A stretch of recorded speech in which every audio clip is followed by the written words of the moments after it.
Today is 24th July 2024, exactly 12 years since Ghana lost our sitting president, President John Evans Atta Mills. I remember that day. It was kind of very somber in the afternoon. I was in the studio in Dansuman, and then somebody sent me a message from London that our president in Ghana had died. I said, "About you, how you know this guy thing? We were there, you don't know anything." Then we turned the radio on, and it was just chalet all over, man. Where were you? I was in the office. Okay. Yeah, we were on duty. And so we were all rushing around, didn't know what to do. Everybody was just in shock. Where were you? 2012, at that time, in July, I was on leave. I was about to go to London. I remember I was making some errands, running some errands with my chief of staff. And we turned the radio on in the car, and then we heard the news. I remember somebody calling into that radio station asking, "Adewa, I'm okay, GBC, I can't." Like, has GBC said it? And then, you know, like it became this thing for a while. But I remember the day, it was like the sun was not even shining properly, yes. You know? It was like really, very somber. Yeah. So today we remember a man who is very much loved, a man who was known as the Asumdrehene, a man who was called a peaceful man by all standards, a tax expert, a sportsman, and, you know, someone with a very good wit, generally.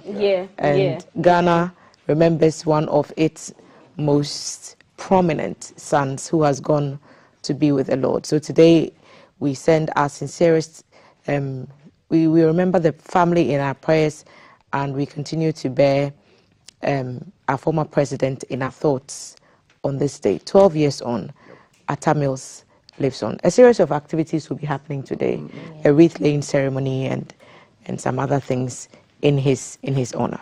Well deserved. May he rest in peace. May he rest in peace. Indeed. What do you have today? So on the social media corner, G and I will be doing nothing. And then later on the lighter side, I'm speaking to content creators and their parents who are content creators as well. So we're going to have their cohabiting. It's a family affair. I'm telling you, we have some business. surprises for you. Great surprises. So stay tuned for the last part of the show. Big data, big data, big in your pocket. What are you spending on data these days? Reach out to us. Our WhatsApp number 055 55610034. We are having a big family meeting on the prices of data today. Coming up next is the breakfast news with Mount Titi. Good morning, welcome. In Yanum na Dofo. Brothers and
It's the Wednesday of this week, and this is the Wednesday edition of GTV Breakfast News, the 24th day of July. I am Maltiti Saida Sadiq. Big stories making headlines from the budget reading yesterday in Parliament. We'll bring that to you, the reintroduction of road tolls as well, do some health and business stories, and take you to the foreign front, where over 100 people have died from a landslide in Ethiopia, and also the election race in the United States. You can watch the news live on GTV Ghana on Facebook. We're streaming on YouTube as well, the GBC Ghana, and on DSTV channel 278. Let's begin from the budget reading from yesterday. Now, during the presentation of the mid-year fiscal policy review for 2024 in Parliament, the Finance Minister, Dr. Mohammed Amin Adam, announced that government plans to reintroduce road and bridge tolls in 2025. Dr. Amin Adam explained that the reintroduction of tolls is part of a broader strategy to enhance infrastructure funding and management. The move aims to generate additional revenue to support the maintenance and development of the country's road network.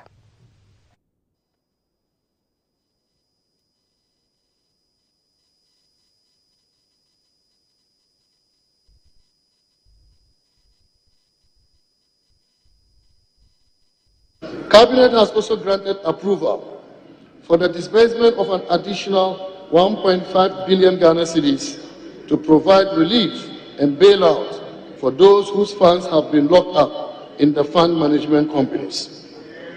The establishment of a framework for the reintroduction of road and bridge tolls in 2025. The operationalization of the integrated property tax system and a review of the fiscal responsibility rules to include a debt rule to support debt sustainability, as well as the establishment of independent fiscal council.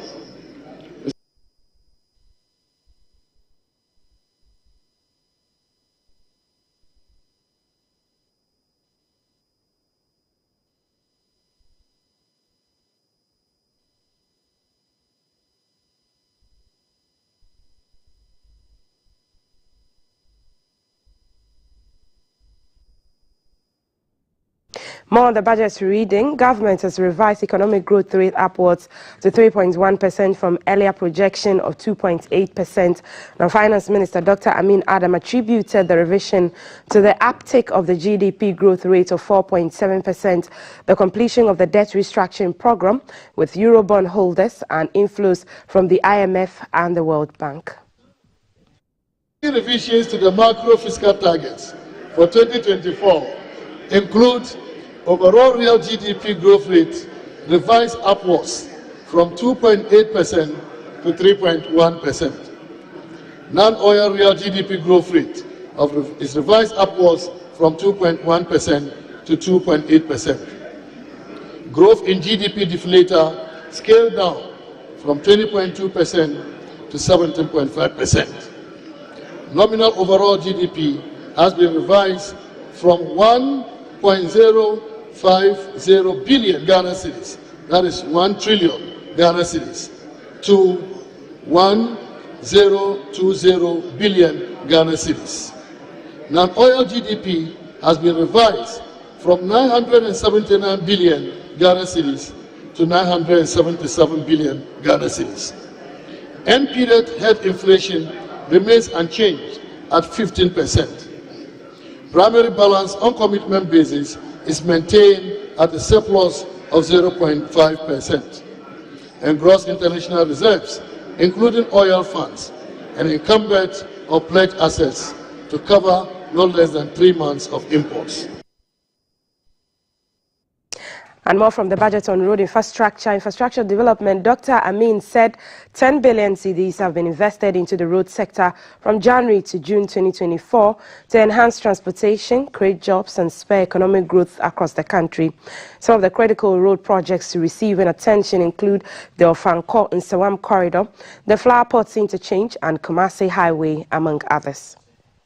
The rehabilitation of the Tamale-Tatali road, Phase 2 of the Tema motorway roundabout, construction of the flyover over the Accra-Tema motorway from the Flower Point roundabout on the Spintex road to East Legon. The Nsawam-Accra-Tema railway line is completed and in use. The construction of the iconic Tema to Mpakadam railway line is 99% complete and is expected to be fully completed this year.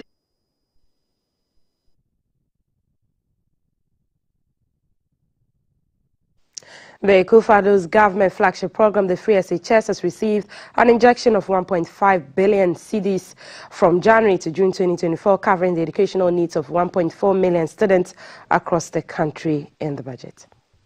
We've launched the SME Go program to provide financial and technical support to SMEs. We've disbursed 5.4 billion Ghana cedis to support LEAP, school feeding program, capitation grant, and NHIS since January 2024 to reduce the burden on the vulnerable in our society. We've spent about 1.5 billion Ghana cedis to support 1,488,575 students under the free senior high school program between January and June this year. More on the budget. 2024 total revenue and grants have been adjusted upwards to 177.2 billion cedis from 176.4 billion cedis, an increase of 0.5%. This is due to the fact that non-oil, non-tax revenue was increased to 15.6 billion cedis from 14.8 billion cedis. And grants for the first half of 2024 amounted to 74.7 billion Ghana cedis, 1.9% below the target of 76.1 billion Ghana cedis. Despite the shortfalls, the outturn shows a nominal year-on-year growth of 24.6% and constitutes 42.3% of the budget's total revenue for the year. The revenue performance was mainly driven by the strong performance in non-oil tax revenue and non-oil non-tax revenue, which partly offset the shortfalls in oil receipts for the period. Consistent with our programs with the IMF, we are on course to achieving a primary surplus of 0.5% of GDP by end of the year. More revenue. Contrary to the fiscal slippages that has over the years characterized elections in Ghana, the government has revised downwards its expenditure targets to 209.7 billion cedis from 226.7 billion cedis. This represents a 2.1% decrease with regards to the expenditure set for 2024. The overall balance on commitment basis has been revised from a deficit of 50.3 billion Ghana cedis to a deficit of 42.5 billion Ghana cedis. The primary balance on commitment basis is therefore maintained at surplus of 0.5% of GDP. Mr. Speaker, the cash deficit of 54.1 billion Ghana cedis is expected to be financed from foreign and domestic sources. The net foreign financing will amount to 15.2 billion Ghana cedis, representing 28.1% of the total financing for 2024. Foreign financing will include disbursements from the second and third tranche of the IMF program and World Bank Development Policy Operation Funding.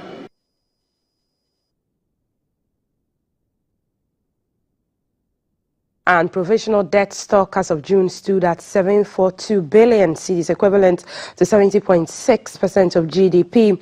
The Finance Minister, Dr. Amin Adam, points to depreciation of the cedi and disbursement from creditors as the reason behind the debt stock. As at end December 2023, the provisional central government and guaranteed debt in nominal terms was 608.4 billion Ghana cedis. This was made up of 351.1 billion Ghana cedis and 257.2 billion Ghana cedis for external and domestic debt, respectively. Mr. Speaker, the provisional total central government debt as at end June 2024 stood at 742 billion Ghana cedis, equivalent to 70.6% of GDP. This indicates an increase of 22% due to the effect of the cedi depreciation and disbursements from creditors. The stock consists of external debt of 452 billion Ghana cedis and domestic debt of 290 billion Ghana cedis, representing 60.9% and 39.1% of the total debt stock, respectively. And after securing a debt restructuring deal with the commercial Eurobond holders covering about $13 billion in May this year, the government has paid 12 billion cedis to bondholders under the domestic debt exchange program. Paid about 12 billion Ghana cedis to bondholders under our domestic debt exchange program since February to demonstrate our commitment to the program. We've cleared all outstanding bank transfer advice, BTAs, up to 2022 and working hard to pay BTAs from 2023. We've embarked on major reforms of state-owned enterprises, especially those in the energy and cocoa sectors to be fiscally prudent and reduce their risk on the budget. Making good his promise to make life a bit comfortable, President Akufo-Addo has unveiled a 320 housing unit accommodation for the Ghana Police Service at the Police Academy in Tesano, Accra. This is not only to improve the living standards of the security personnel, but also a key step in the quest to enhance security and safety. President Akufo-Addo said the new housing unit is a reward for the loyalty and service of the police, who are the backbone of the security, and it is only fitting they are provided with necessary resources to perform their duties effectively. These are the 320 housing units for the Ghana Police Service constructed under the Security Forces Housing Project initiated by the government. The project began in 2019 when the Vice President, Dr. Bawumia, broke ground for the commencement of work. Barely 5 years on, the 320 housing unit project is complete for occupation. This is an addition to the provision of 600 housing units in 2023 in Accra for the service. The 320 housing project at Tesano comprises 7 blocks of 2-bedroom apartments and 13 blocks of 3-bedroom apartments, each containing 16 apartments. These units include 112 2-bedroom type A and 208 3-bedroom type B apartments. It has an officers' mess, a social center, 2 multiple-purpose playing courts, and a kindergarten. The Inspector General of Police, Dr. George Akufo-Dampare, described the contributions of President Akufo-Addo to the welfare of the police service as monumental legacies. What we are witnessing and seeing today is not the first. The first one, the major one, in addition to all what you have done across the country, is the Domi Kwabrenya one, which you commissioned yourself. And now, the second phase of that is also ongoing, and that is historic, and we will forever be grateful. Now, coming to this, we are still trying to recover from the shock we've had in terms of looking at the quality of the room, the space available, and everything that goes with it. Mr. President, we want to tell you that it's not about us anymore. It's about our spouses, it's about our children. And together with them, we say thank you very much for making us also look good and committed to do our job. The Minister for the Interior, Mr. Henry Quarters, said the units will boost the morale of the officers. Minister for Works and Housing, Mr. Kujopon Nkrumah, outlined practical steps government is undertaking to reduce the country's housing deficits. This third phase of the Security Services Housing Project, the commissioning of which we are witnessing today, entails the construction of 320 homes for the Ghana Police Service. Mr. President, it brings to a total 1,000 homes for the security services alone since 2017. And we're grateful to you, sir, for this intervention. 1,000 homes for the security services alone since 2017. President Akufo-Addo said, as the backbone of the country's security, it is just befitting that the police are provided with the necessary resources to enable them to perform effectively and efficiently.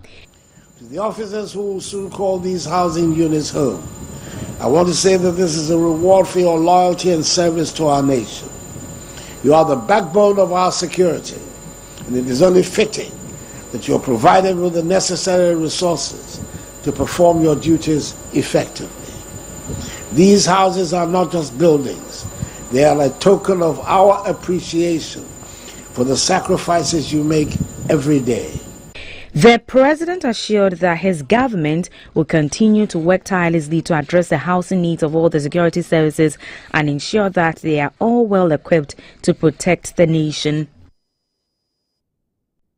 Now, the NPP's presidential candidate, Dr. Bawumia, is back on the stamp on the constituency level in the Savannah region. He visited Bole, Daboya, and Sola and other constituencies, selling his bold solution for the future message, which focuses on using digitization, natural resources, industrial agriculture, and flat rates at the ports. This is in addition to a flat rate tax policy to make life better for Ghanaians. Dr. Bawumia started his campaign from Bole in the Savannah region, he first called on the Bawumia Safo-Kutugefeso. The MPP flag bearer told the Bawumia that the government's creation of the Savannah region has brought lots of development to the area. He mentioned road network construction, water projects, electricity, hospitals, and the Agenda 111 project. You are seeing a lot of projects, a lot of roads, a lot of hospitals, Agenda 111 in various areas. The Bawumia asked Dr. Bawumia to help with the construction of the Bole Solar Road, the Bole Mosque, and the market. Dr. Bawumia promised to see to the request.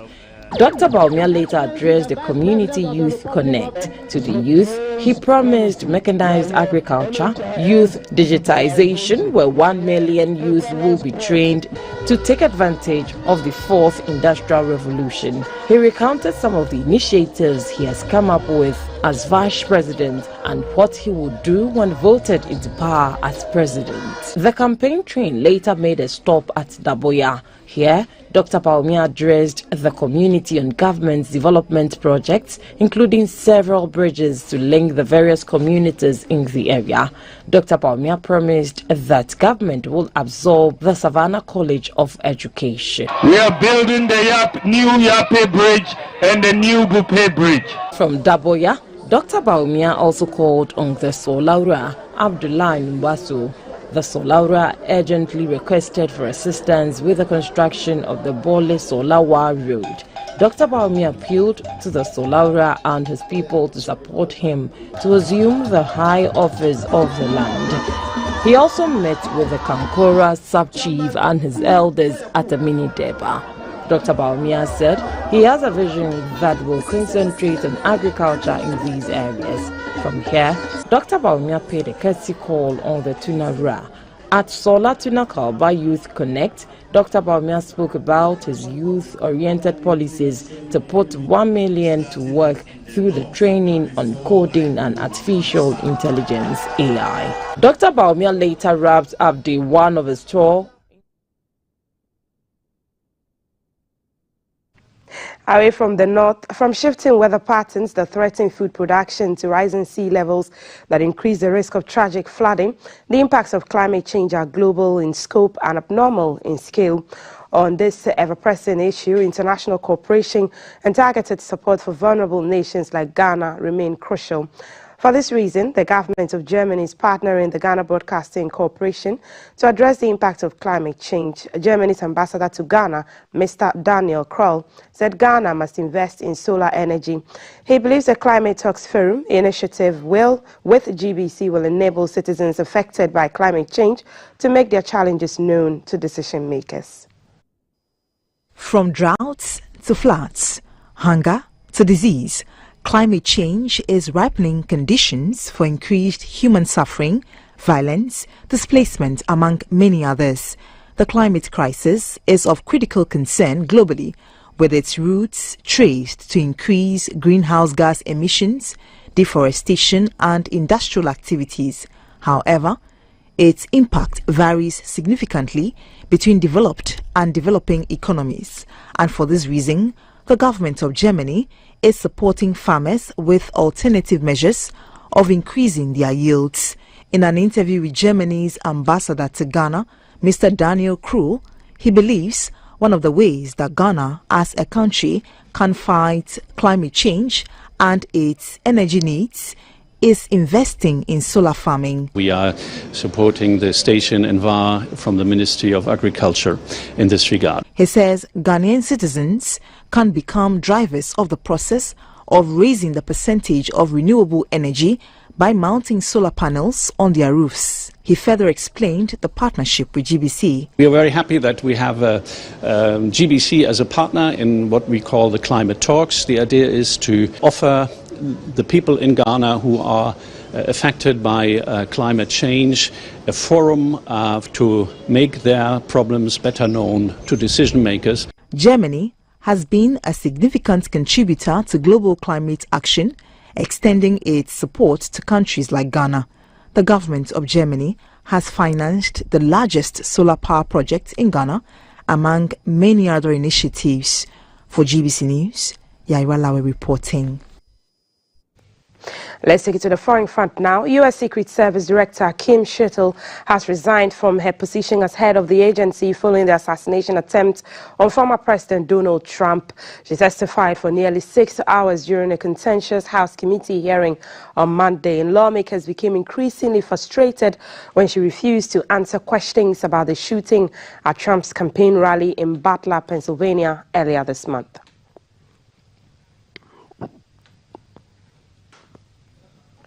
And U.S. Vice President Kamala Harris has gone on the offensive against Donald Trump in the first rally of her White House campaign, portraying November's election as a choice between a former prosecutor and a convicted felon. Speaking to a crowd of about 3,000 in the battleground state of Wisconsin, Ms. Harris likened her Republican opponent to fraudsters she said she had prosecuted. One of the greatest honors of my life to serve as Vice President to our President Joe Biden. So, Wisconsin, I am told as of this morning that we have earned the support of enough delegates to secure the Democratic nomination. As Attorney General of California, I took on one of our country's largest for-profit colleges that was scamming students. Donald Trump ran a for-profit college that scammed students. As a prosecutor, I specialized in cases involving sexual abuse. Well, Trump was found liable for committing sexual abuse. As Attorney General of California, I took on the big Wall Street banks and held them accountable for fraud. Donald Trump was just found guilty of fraud on 34 counts. So all of this is to say, building up the middle class will be a defining goal of my presidency.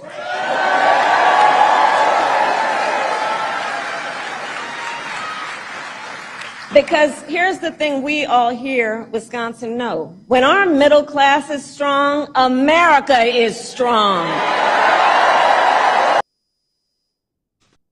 Let's now bring you the weather report for Wednesday.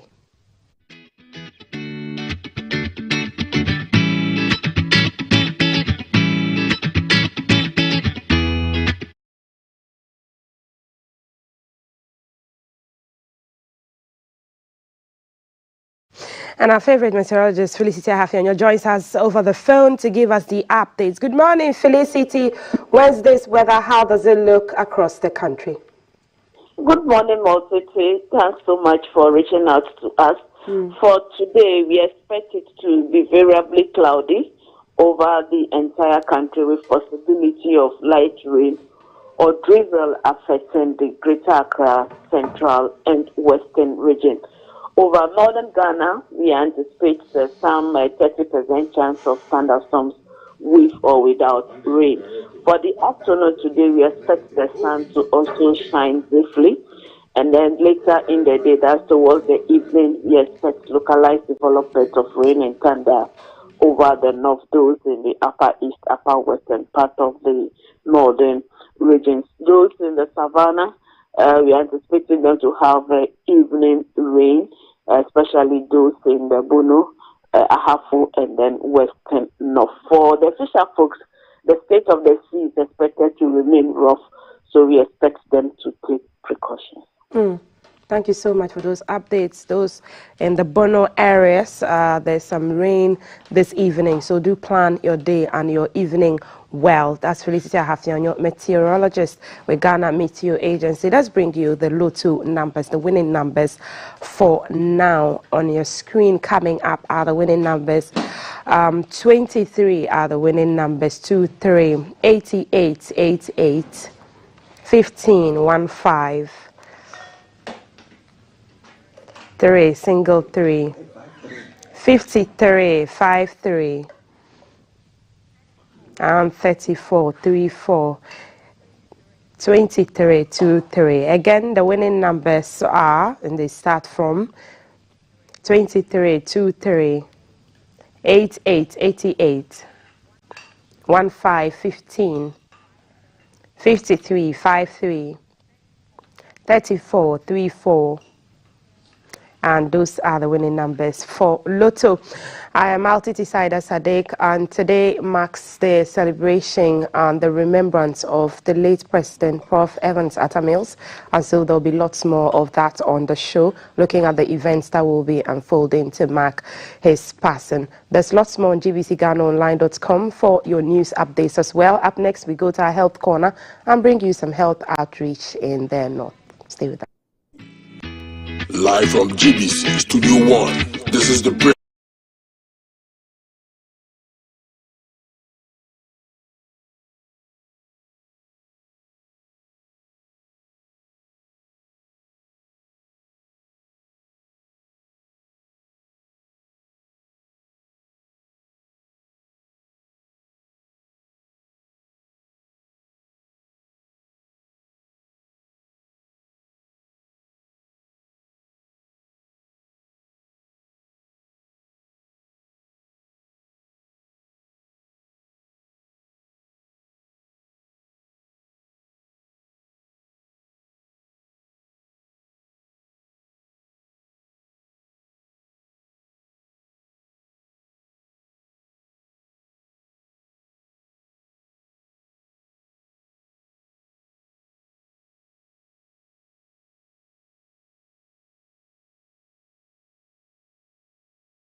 Irrelevant as the heart of knowledge, the Executive Director of the Ghana Library Authority, Mr. Hayford Siao, says their libraries are up to date and have programs for all categories of people who are seeking knowledge. We have also transitioned into also connecting citizens to knowledge using cloud services.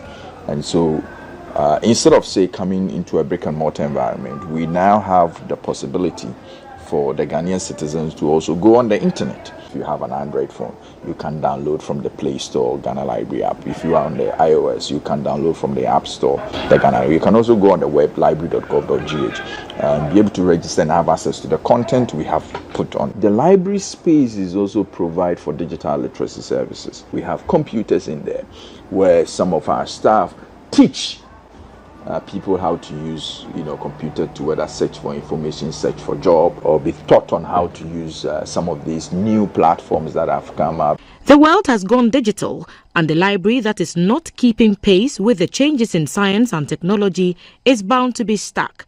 Mr. Hayford Siao establishes a link between the hard copy version of books in the library and online versions. As a developing country, we think that we can better serve our people if they acquire knowledge that also enhances their skills.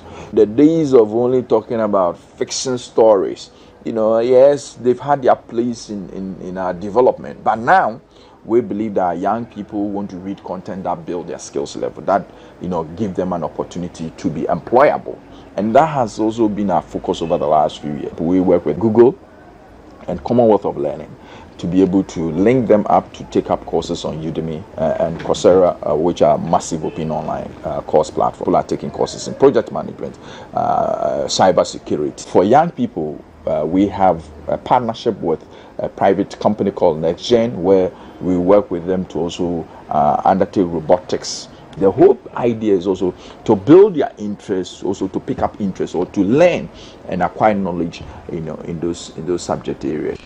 He intimated that the library organizes programs that provide its patrons with employable skills. Through the support of UNICEF, for example, we are able to come up with early grade reading interventions that are implemented at various children's libraries. We believe that being able to curate appropriate knowledge all over the world, the work of libraries is to be able to connect citizens and to relevant knowledge. We realize that there's a big interest in entrepreneurship. Through the work of Generational Unlimited and UNICEF, we are able to help with entrepreneurship seminars and workshops where we bring resource people to be able to deliver relevant knowledge to people that are interested in entrepreneurship. Hundreds of people that have been educated on the importance of registering a business, registering with the GRA, registering on SNET.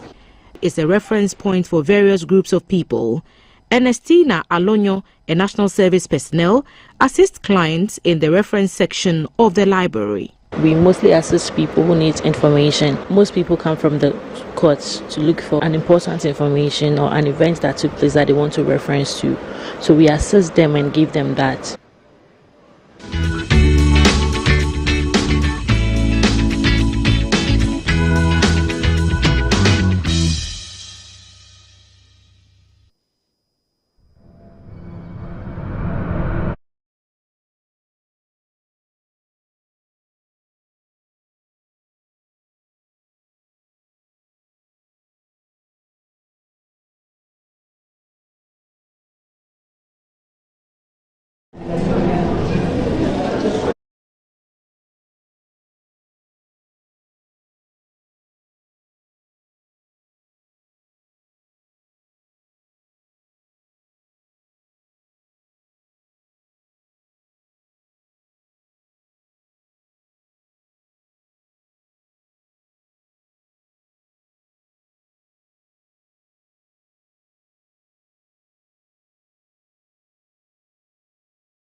Madam Speaker, when you are pronouncing such figures in billions, and I want to remind you that I didn't even know how to translate them into OPPPP. There is this thing going around that you are working towards the removal of the Chief Justice. How true is that rumor, and do you have any such intention to work for the removal of the Chief Justice? Thank you. Please stay where you are. Look at my face very carefully. Listen to my voice. Do I look and sound like a cat hunter?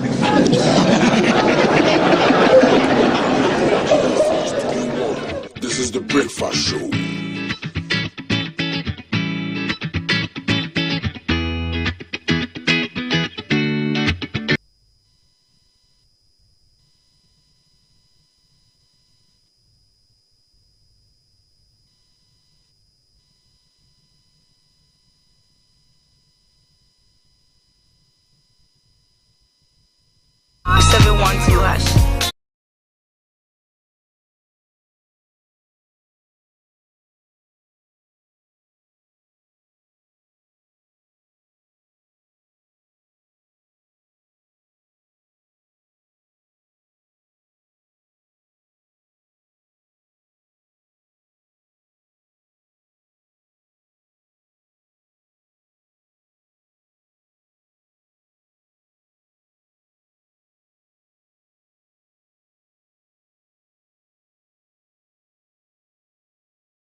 Welcome to the BFS Clinic.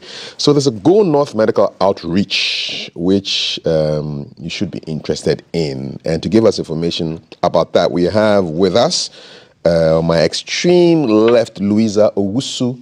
Louisa is a physiotherapist, and seated next to her is Vera Owusu Sawa Ampofo, who is a behavioral therapist. Ladies, good morning. Good morning. What does a behavioral therapist do?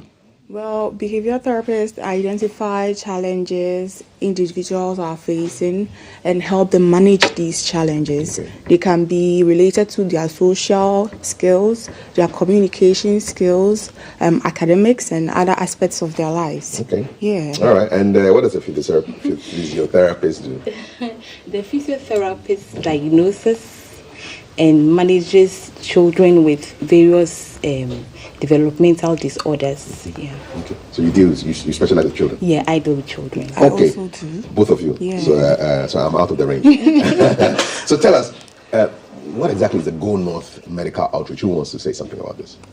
Well, the Go North Medical Outreach, it started last year, and it's an initiative to bring on board different therapists with different expertise and knowledge to help children with neurodevelopmental disorders in deprived areas in the northern region. We started with Bolga Tanga last year. We are continuing with Bolga Tanga this year. Okay.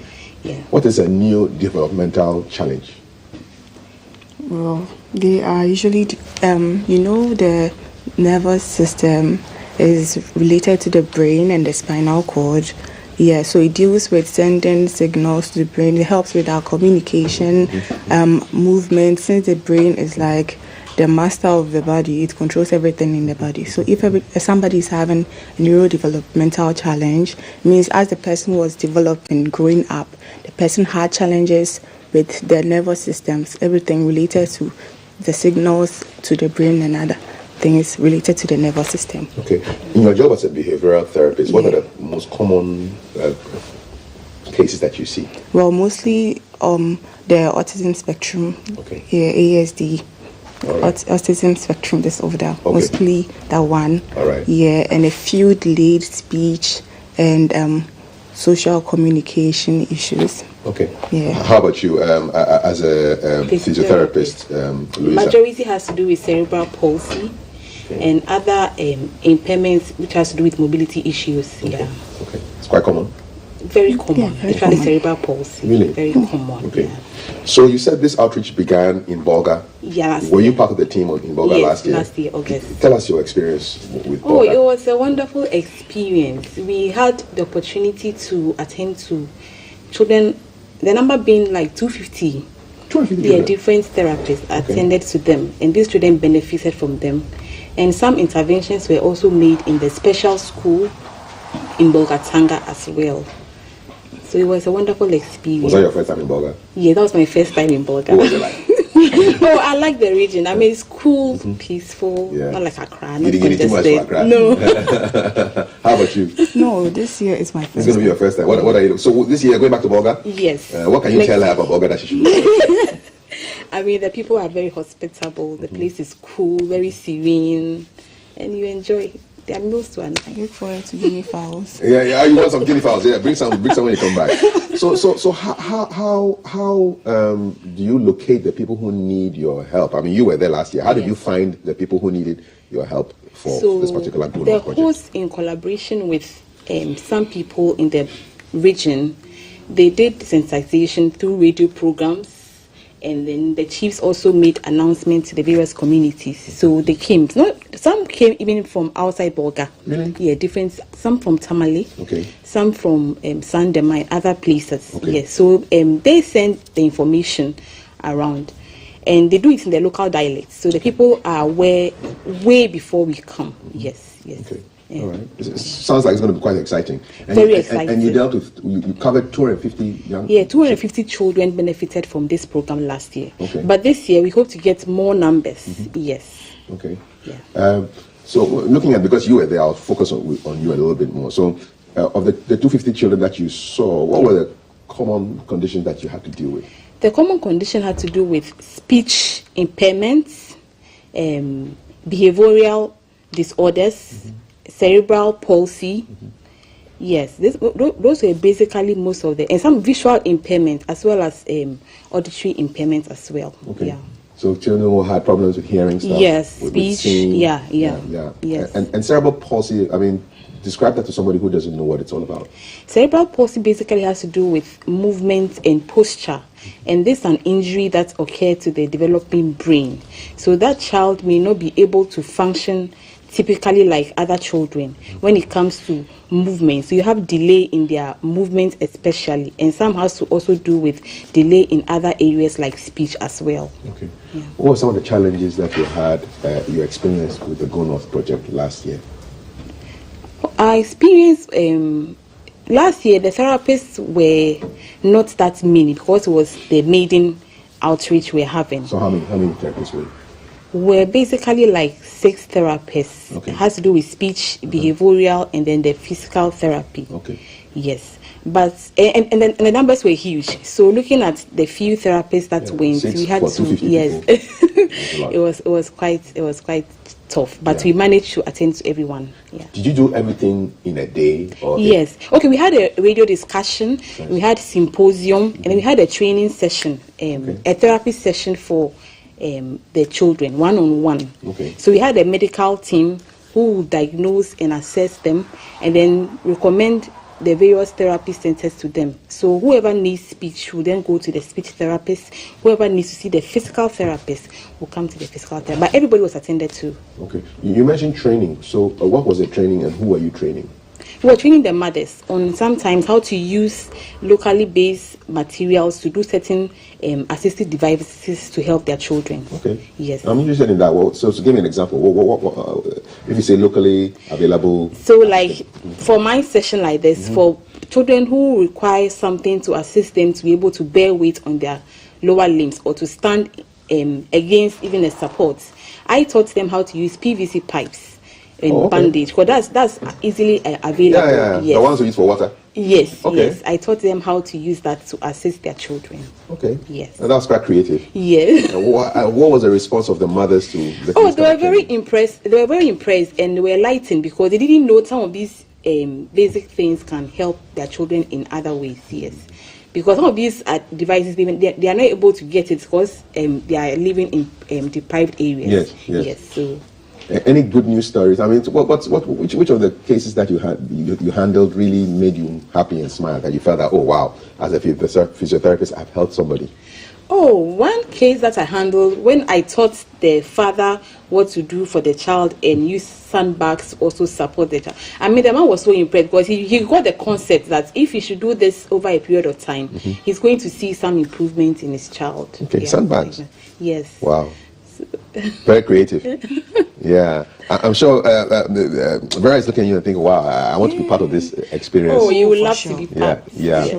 So in your work as a behavioral therapist, what are some of the things that you are able to help people with that makes you feel that, wow, my training was worth it and I've really helped somebody to progress from this to this level? Okay, so everything one has to, for one to improve in his or her social skills, the person has to work on their communication first. If I can't speak to you, I can't socialize with you.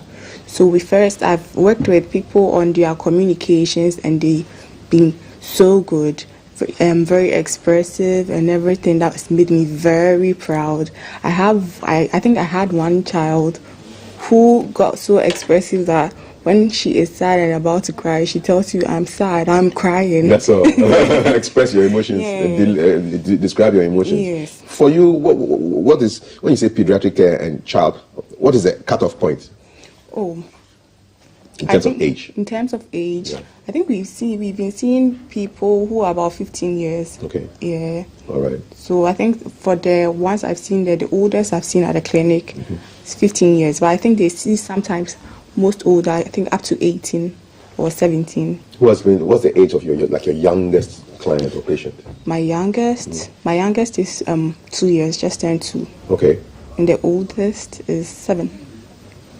All right. So you think that Ghanaians are getting more awareness about the need for people like you, behavioral therapists?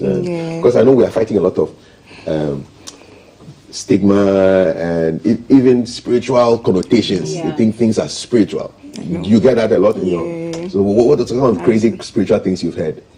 Well, for the spiritual things, they don't really say it to me. They can't say it because you are dealing with the medical aspect of things.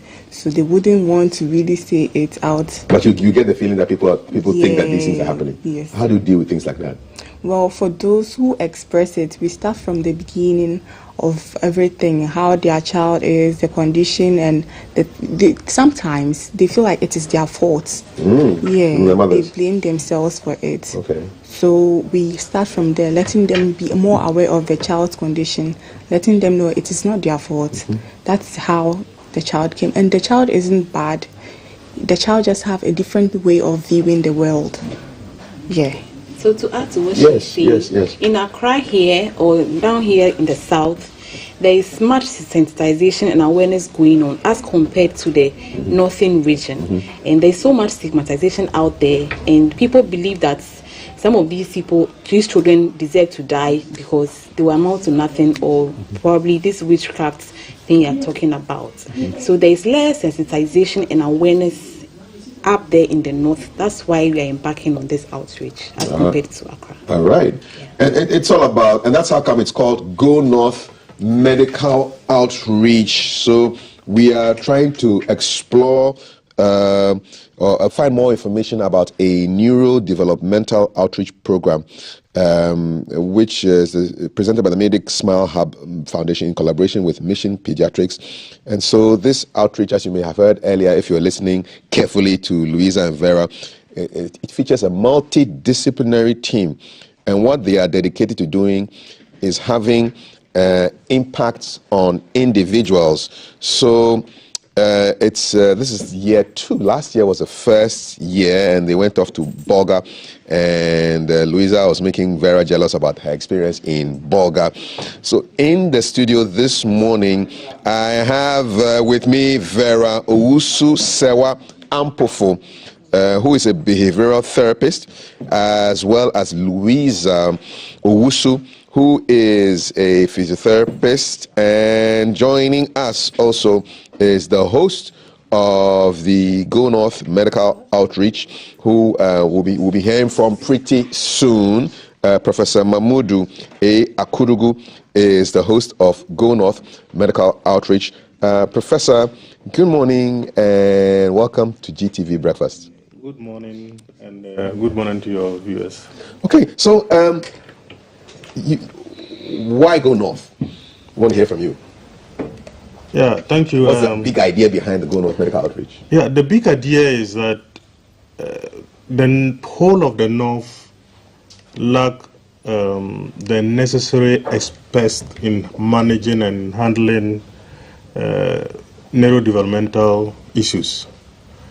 And so many of those up there, parents and caregivers who have children with needs or special needs, mostly will have to travel to the south, either in Kumasi or to Accra here. And so we thought that it was important to create the opportunity for them to be able to access professional help from the experts. In fact, for the whole of the 5 northern regions, we have just one speech therapist based at the Tamale Teaching Hospital for all of the 5 northern regions. Meanwhile, it is increasingly becoming a prevalent issue in terms of children with speech problems, delayed speech, and other neurodevelopmental challenges. And so my wife and I thought that it was important to work to provide opportunities to bridge that gap. And so we started it last year, which was very successful. That was a Bolga experience. The Bolga experience. What was it like? What was the highlight for you? Yeah, the highlight was more about the fact that people felt that they could also have, solution to their problems. And most importantly, what we can do as citizens and not just relying on maybe donors or government and the rest of that. And so it was a great experience having this multidisciplinary team flying all the way to Bolgatanga, and then some of them for the first time, visiting the north for the first time, and seeing what they saw, like Louisa, and seeing what they saw. The number of children that are in this category is unbelievable, and some of them, they simply just feel helpless because nobody is telling them what is the problem. And you know how the system works. You take your child to the hospital and they say, oh, you don't worry, the child is 12 months, not able to sit or not able to utter any sensible sound. And they say, oh, you don't worry, it will get better. And then the next moment they are going to the spiritualists and all that. Meanwhile, early intervention in this matter is very important. When you are able to identify the problem very early, as the experts will tell us, you are able to put interventions that can help the child. But without that, the child grows and it becomes a burden onto himself and to society. And so through that outreach, in fact, we were able to, through the benevolence of some other people, even provide some help for the only special school in the Bolgatanga municipality.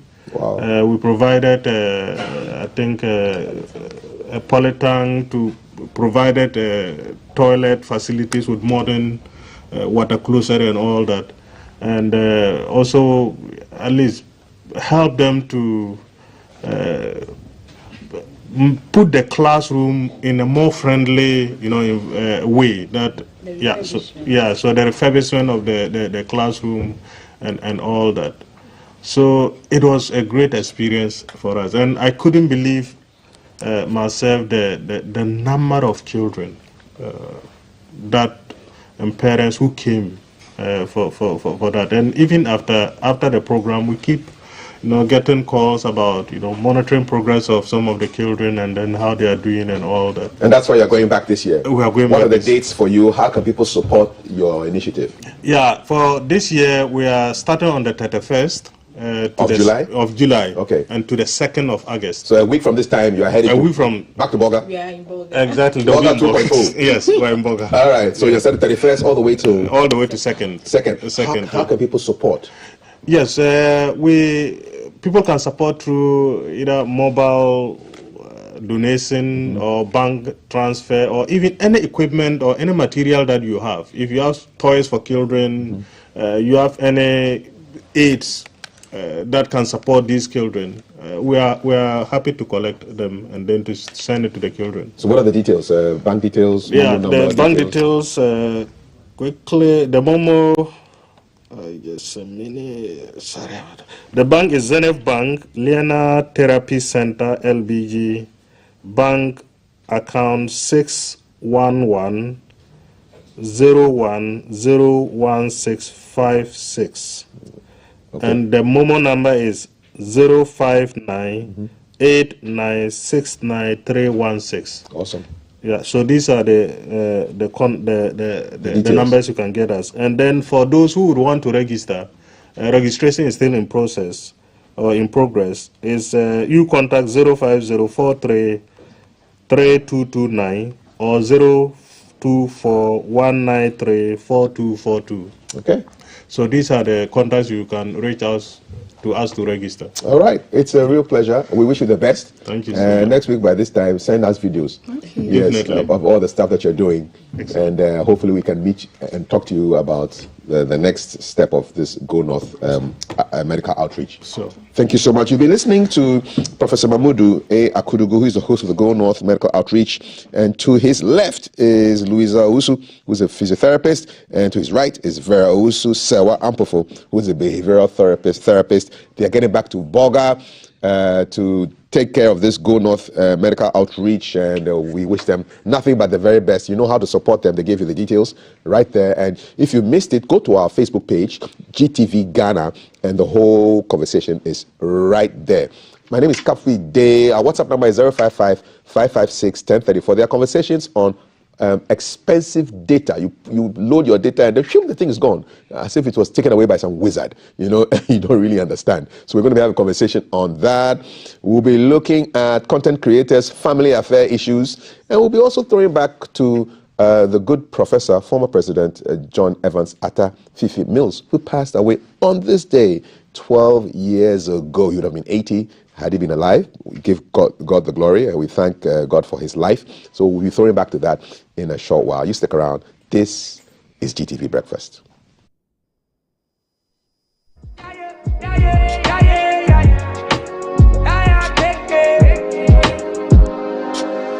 It's not my time to leave, but they want me to die. They don't want me alive, yeah, they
Greetings, people. I thought you continue. No. And tell them you're all right. No, but we are all right. People, welcome to the social media corner. Thank you so much. Still watching #GTV Breakfast. My name is Jay Gabra. Okay, and so we are remembering the late President Atta Mills, 12 years on, and here on the social media corner, we put together a few of our favorite videos of him, and so we are bringing it to you. Reprisals and victimization. I know that Ghanaians have known me for a very long time. Atta Mills is not for vengeance. Atta Mills is not for victimization. Atta Mills wants results. Atta Mills is not interested in witch hunting. Atta Mills is not interested in discrimination. Atta Mills is not interested in vengeance. Atta Mills wants a united country, and that is exactly what he's promising. I bring to the table, ladies and gentlemen, my core value, reprisals and victimization. I know that Ghanaians have known me for a very long time. Atta Mills is not for vengeance. Atta Mills is not for victimization. Atta Mills wants results. Atta Mills is not interested in witch hunting. Atta Mills is not interested in discrimination. Atta Mills is not interested in vengeance. Atta Mills wants a united country, and that is exactly what he's promising. May his soul continue to rest in peace. Amen. Amen. A great man indeed. Yes. It's been 12 years already. Okay. Wow. So people, on the trends on X, the hashtag cancel e-levy is trending. Here's what the X face looks like. on the trends is hashtag cancel e-levy. Number 2 is Sheldon. Number 3 is MPP must go. Number 4, Chilwell as well. Yeah. And you know, yesterday the finance minister gave the media budget. He gave it to why this hashtag is trending? So even before the budget, one of our own, Maurice Obete, interviewed Kojo Oponkroma, and then so that's where Kojo Oponkroma said that the tolls might be reintroduced. And so this is the video before the minister actually spoke with Maurice Obete. Taxes. Are we expecting some new taxes? I am not sure he's going to introduce any new taxes. He's been to cabinet. I think I can tell you he's been to cabinet. He's presented it to cabinet already. I didn't see any indication of new taxes. There, so I don't expect any. And we also hear there's going to be the reintroduction of the toll. Is that a possibility? Yes, I think that is a matter that has already been mentioned. The flag bearer of the New Patriotic Party mentioned that these road tolls should be reconsidered. Already the Minister for Roads has received cabinet approval to start the process of reintroducing these tolls. So I don't think that it means immediately those tolls are going to be reintroduced. I don't think that immediately these tolls are going to be reintroduced. I think that they're going to give an indication of a roadmap for the reintroduction at some point. Yeah, so that was our very own Maurice Obete speaking to Kojo Oponkroma, and then he said that, and then when the minister also finally presented the media budget to Parliament and to the whole country as well, he also said something similar in the same vein. Here is the video. Mr. Speaker, Cabinet has also granted approval for the disbursement of an additional 1.5 billion Ghana cedis to provide relief and bailout for those whose funds have been locked up in the fund management companies. The establishment of a framework for the reintroduction of road and bridge tolls in 2025. The operationalization of the integrated property tax system and a review of the fiscal responsibility rules to include a debt rule to support debt sustainability, as well as the establishment of independent fiscal council. Yep. So across social media, netizens are saying that if the road tolls are introduced, scrap the e-levy, or the e-levy holds and you keep the road tolls scrapped. Their opinion is we cancelled the road tolls because we said it's not generating enough revenue, so we brought the e-levy, and now we are bringing back the road tolls, so the e-levy must go. I know some people who transfer large sums of money, they've never been happy with the e-levy, so hopefully this news is in a good light for them. So share your thoughts with us. What do you think? E-levy must go, and the road tolls coming back. Yes. Maybe today we should have done the show in front of the toll booth. Maybe we should have. Keep and I can go there. But then on the floor of Parliament, and so majority celebrated. I thank you very much, Mr. Speaker. I thank you, honorable members of this great house. And may the Almighty Allah bless us all, bless our homeland Ghana, and make us great and strong. Thank you.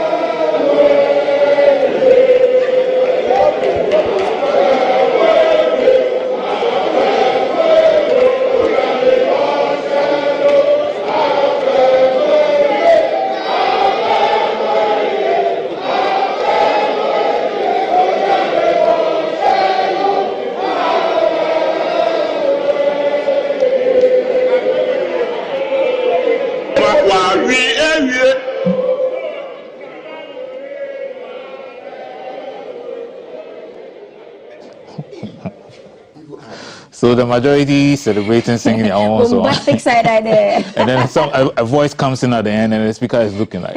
I'm sure that person would have been walked out. I'm just saying, a lot going on. Speaker showing us his powers in the house and all. So hashtag cancel e-levy. It's in the trend, and this is why it's in the trend. So we'll be monitoring it. You can join the fray. We couldn't bring you the screenshots of what people are saying because people are not being civil, language friendly, and so we couldn't bring you the screenshot. But if you go across social media, you can see the engagements and share your thoughts as well, and share it with us as well on our WhatsApp 05555561034. So to our next trend. A little man who is talented. I like the way you said that, a little man. Who is talented. And I think I'm going to, after you watch this video, I'm going to nominate Kafuide and Jay Gabra. They'll battle it out. People, enjoy this.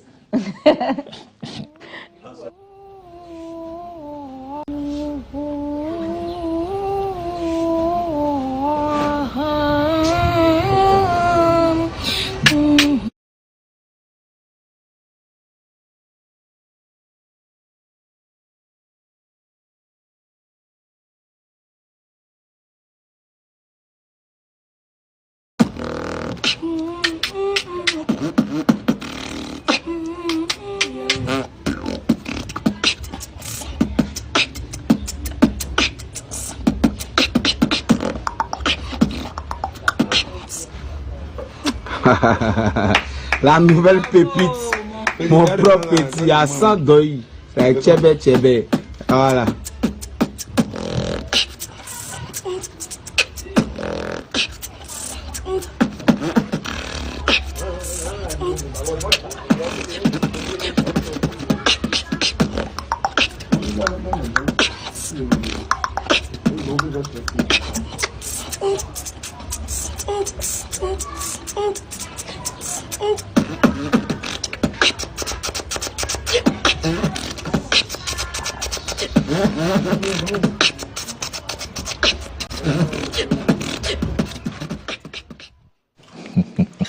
Whose son is that? Wow. Whose son is that? And you want me to compete with Boskaf on that?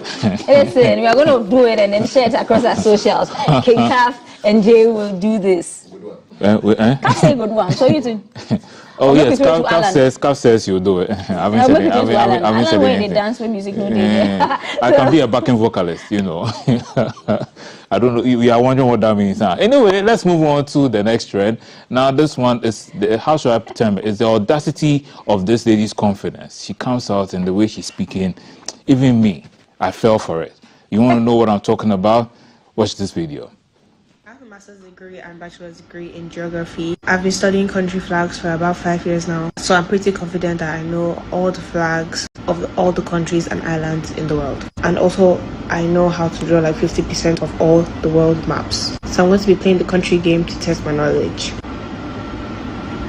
South Africa. I have a master's degree and bachelor's degree in geography. I've been studying country flags for about 5 years now, so I'm pretty confident that I know all the flags of all the countries and islands in the world. And also, I know how to draw like 50% of all the world maps. So I'm going to be playing the country game to test my knowledge.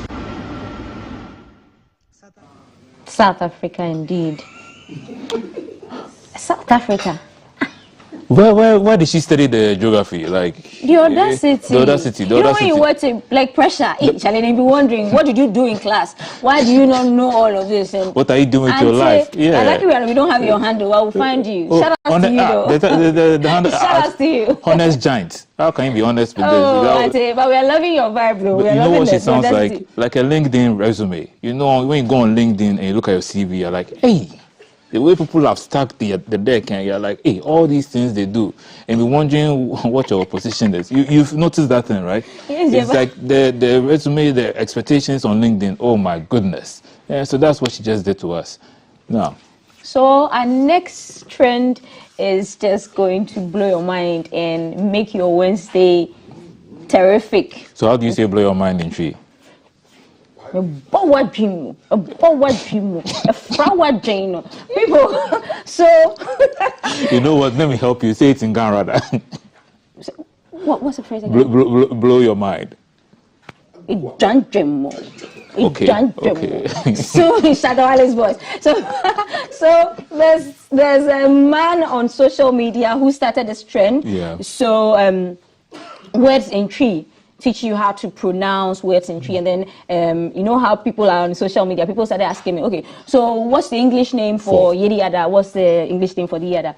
And it will shock you. Yo, to shock you. Enjoy, just enjoy the vibes. Kumado konkwais. Kumado konkwais. Kumado konkwais is a verb. It means to make money by any means possible. To make money by any means possible. Echire se ewo twi mo no se obi pese wonya sika anaso ofa kwa bia obetimi so se be ya obenya sika. Ye no ne friend se kumado konkwais. Kumado konkwais. Adeye anase verb. Anunti opese wonya sika ekwan bia obetimi so. Kumado konkwais. Ultra-crepidarian. Ultra-crepidarian. Ultra-crepidarian is a person who gives opinions on matters beyond their knowledge. Obia ochire na adwene ewo asem bi ho ana enoma bi a oni ho nimde ono ne friend no ultra-crepidarian. Asem a wo kan fa de no ho no woni ho nimde bia. You are an ultra-crepidarian about Ghanaian culture. Oni nimde bia wo Ghana amamre ho nanso yenhwe sa twi asemfuai fenfen yensu a eto a na ejai na ahyase na asato na ejai eto a na ejai intermittent rain e obrofo kasa mo ye ka fenfen a na kire say intermittent rain. The intermittent rain prevented me from attending the party. Fenfen no a mama ntumi anko aponto na se. Fenfen no a mama ntumi anko aponto na se.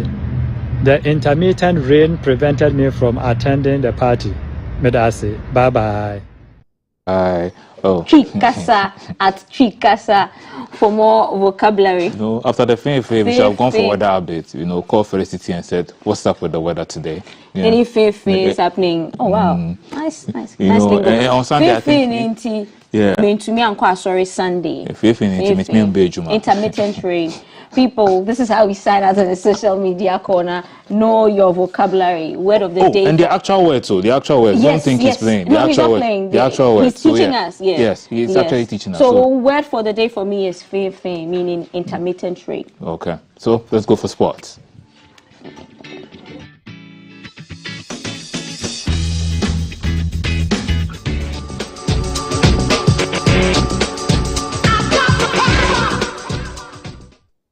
Well, good morning. Thank you once again for joining us for the sports update on GTV and GTV Sports Plus. My name is Akusia Ej. So in our first story, seasoned sports analyst and author Eko Asma has expressed his dissatisfaction on the alleged representation of Ghanaian athletes in Norway and called for her to row and face the consequence it comes with. He made these comments on the File Show with Carl Tufo. And these things have been going on in Ghana. It's now the norm. I would say rubber stamped by the state. So it sounds like there's a lot of noise about this occurrence, but that's been the norm.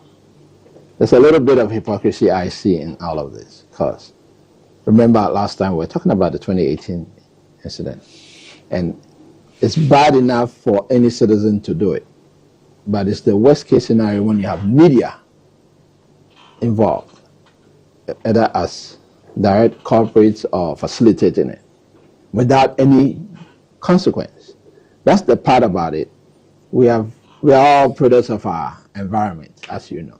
So if you live in a society where people don't experience consequence for wrongdoing, that society eventually ends up being a society of no consequence. Usually, if you live in a society which has consequence for whatever wrongdoing, that society is a society of consequence. And we can cite all the first world allergies people and all that. How come nobody is asking any questions about that? So if we're not going to ask any questions about the latest then regarding the breach of the law by RTU, if nobody's asking questions about that, why are we asking questions about the person that supposedly forged the signature of Samson Dean, the president of the NPC? Why are we asking that question? Why are we interested in locating the perpetrator this time? What about the RTU case? Did it happen 200 years ago? It just happened a few months ago. So this is the hypocrisy I find. I'm not endorsing it. I'm not saying it's cool. But if we can talk about this case with the vehemence we're talking about it, how about the R2 case which has not been dealt with? Meanwhile, sports journalist and analyst Abdul Razak Adam has reacted to the incident of misreporting by the media on the alleged representation of athletes ahead of the Paralympic Games. Abdul Razak says the act is shameful and going forward the media should probe a bit further before publishing news to prevent the euphoria of the case online and in homes of ordinary Ghanaians. We should have first and foremost spoken to the president of the National Paralympic Association or team before, because that would aid our reportage or whatever we are doing. Only because we've been told they were representing the nation. I'm just saying as media people who had the scoop or the info. But we reported same only for the president of the association to say they are no members of the association. They are not. Yes, they are Paralympic, but they are not the national team. You know, they are not representative of the nation in terms of Paralympics. So you see, then it takes away the substance of the case. Now the focus is as to whether they were indeed members of the national Paralympic team or they were just a Paralympic team, you know, put together by people. It's just like, let's use the Blacks as for instance. People can put together teams and go and acquire visa and go and say, so if they go in AFCON, do we say they are the national team, the Black Stars? Or is it because we know the players of the national team? With the Paralympic, we don't know them much. Unless, you know, we only know names, we hear, because they don't usually get publicity for people to know who player A or B or C is. So at any point in time, anybody can also put together a team and claim to be. So for me, I think if we had probed a bit further before bringing out the news, then we would have prevented the sort of euphoria that it caused, only for the president to come and say that they are no members of the team. But he also admitted that his signature was forged. That is where I think the forensic experts and what have you will go into that. Well, last Olympics in Tokyo, Ghana was able to medal, but this time in France, sports journalist Eko Asma has been speaking on his expectations for Team Ghana. The degree of difficulty that they operate in Ghana, all the federations. I mean, I know we have athletes outside, but given the degree of difficulty, I mean, you see these federations get next to nothing in the budget. They get next to nothing. And even the athletes are complaining. They have been complaining. The track and field athletes, it's difficult. It's your field, so I know you know all the issues. When they're out of school, how they will compete and all that, the state doesn't support them. And they don't, as a result, they are not doing that well to even get endorsement and all that. It's difficult. So for them to have qualified, and we know the track and field team really struggled this time to make it. So for me, having qualified for the Olympics, given the degree of difficulty for them, that's their gold medal. Okay, I don't expect anything else for all of them. The Rose is my girl. I mean, because you know we used to have a young woman rising. I'm talking about Matabisa, and Ghana somehow messed it up.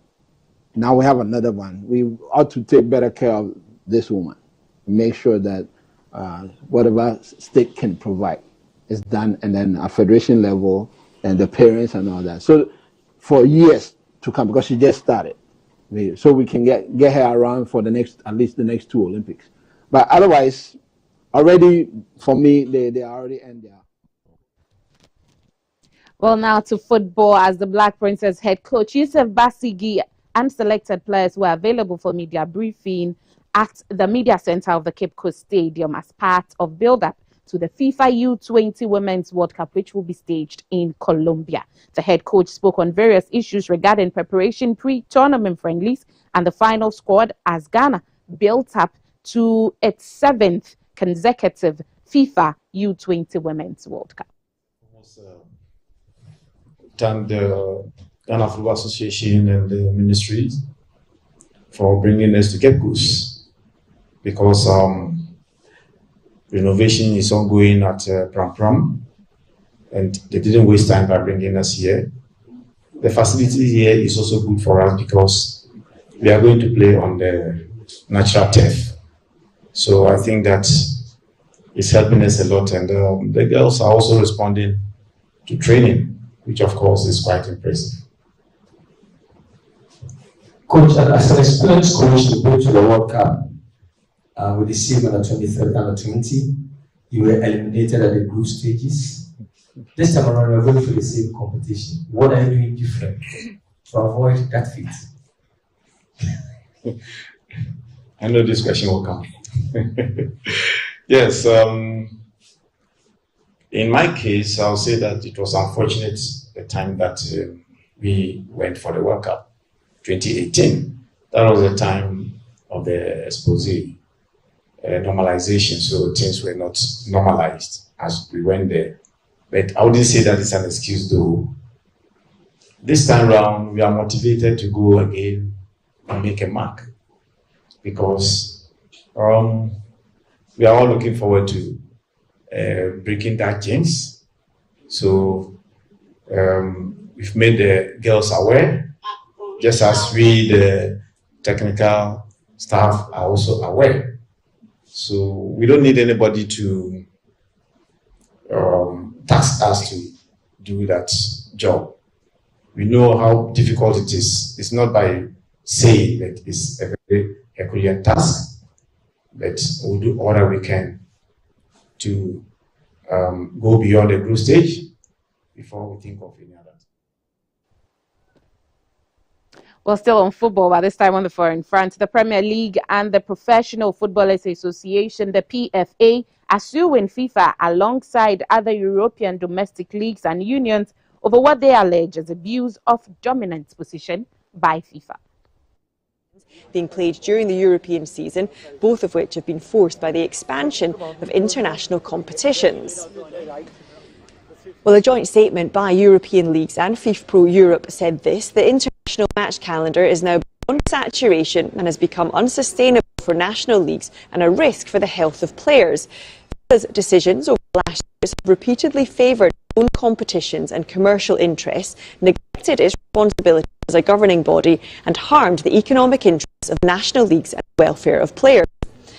Legal action is now the only responsible step for European leagues and player unions to protect football, its ecosystem, and work for FIFA's unilateral decisions.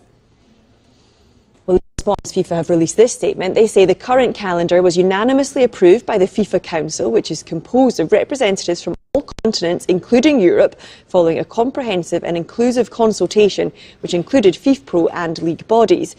FIFA's calendar is the only instrument ensuring that international football can continue to survive, coexist and prosper alongside domestic and continental club football. Some leagues in Europe themselves, competition organisers and regulators, are acting with commercial self-interest, hypocrisy and without consideration to everyone else in the world. Those leagues apparently prefer a calendar filled with friendlies and summer tours, often involving extensive global travel. By contrast, FIFA must protect the overall interests of world football, including the protection of players everywhere and at all levels. Also, some more stories on the Olympics, and we have Team Great Britain's boxing team as they prepare ahead of the Games. It's just focus now for me.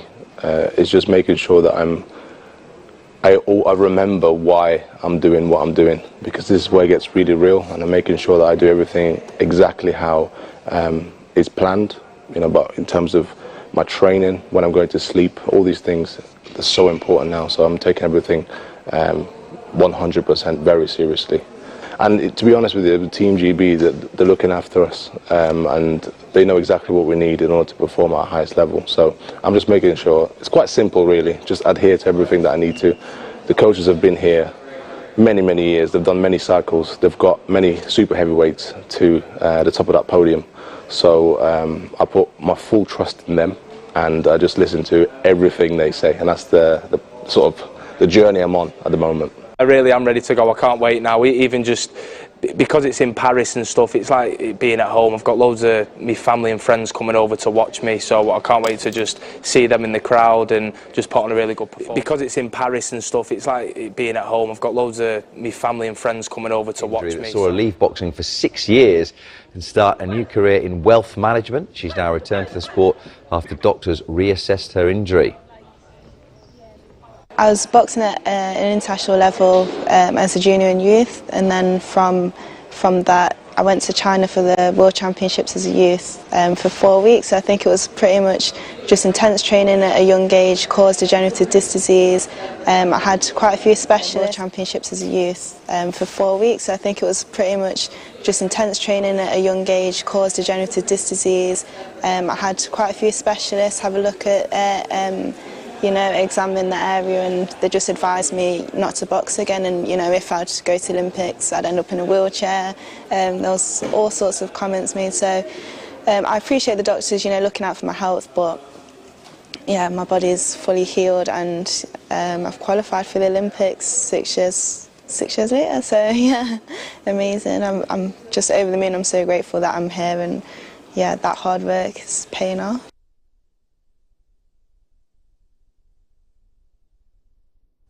And so this is where we'll end the sports update on GTV and GTV Sports Plus. But on Studio 5, there's more sports. And so Gloria and I will be sitting down to have a conversation on a lot of issues concerning the world of sports. We'll take a quick break. We'll be back.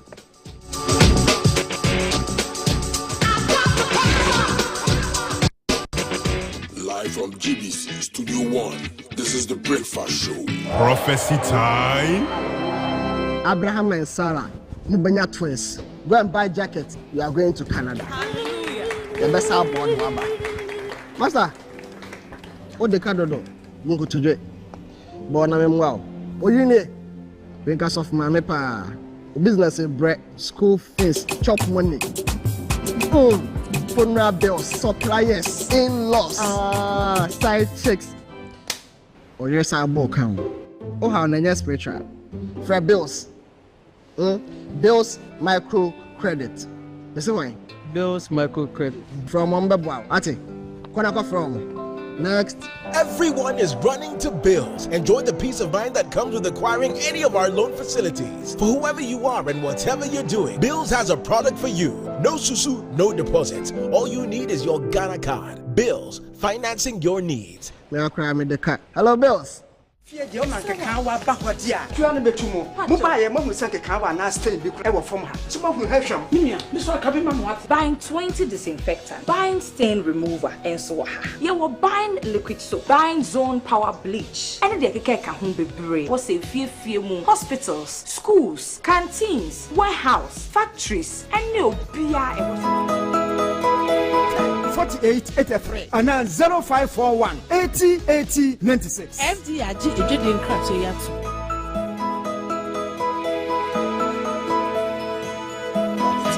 This is the Breakfast Show.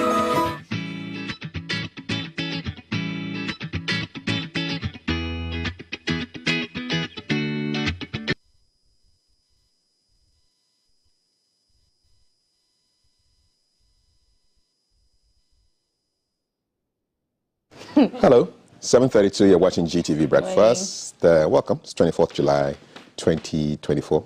Remembering Atta Mills, 12 years after his demise. Yes. May his soul continue to rest in peace, and our sincere wishes to his family, wife and son, and extended family. May he rest in peace. These are our headlines for the day. The Ghanaian Times 2024 Mid-Year Fiscal Policy Review. Government vows to spend within budget, cuts expenditure by 2.1%. We've not made a decision on Akosombo Dam spillage yet, says VRA to worried residents. And just to let you know that the current level of the dam is lower than what we had last year. It's 80.647 meters today. And last year by this time it was 81.116 meters. So it's lower than it was last year. And in page 12, the media review bereft of ideas by the minority is in there on page 12. Police housing is a big headline. Small corner of today's daily Ghanaian Times. We will address shortage of security service housing deficit. That's the president, after inaugurating 320 housing units for the Ghana Police Service. Yesterday. Yeah. Telegraphic. Right. Okay. Mid-year budget review. Minister unveils growth strategy. The minority believes that it was a missed opportunity to abolish taxes. Okay. And of course, the housing units is in there. Okay. Okay. Right. And the Daily Guide. 9.9 billion Ghana cedis spent on free SHS as economy rebounds. Supreme Court affirms Bank of Ghana revocation of UniCredit license. Okay. NDC destroys posters of Adentan MPP candidate. The tour will work again, Herbert Crapper assures, as a minister. Okay. And Otumfuo chats with King Charles. There's a picture of both of them. All right. Yeah. Two kings. King to king. Yeah. Maybe so. All righty.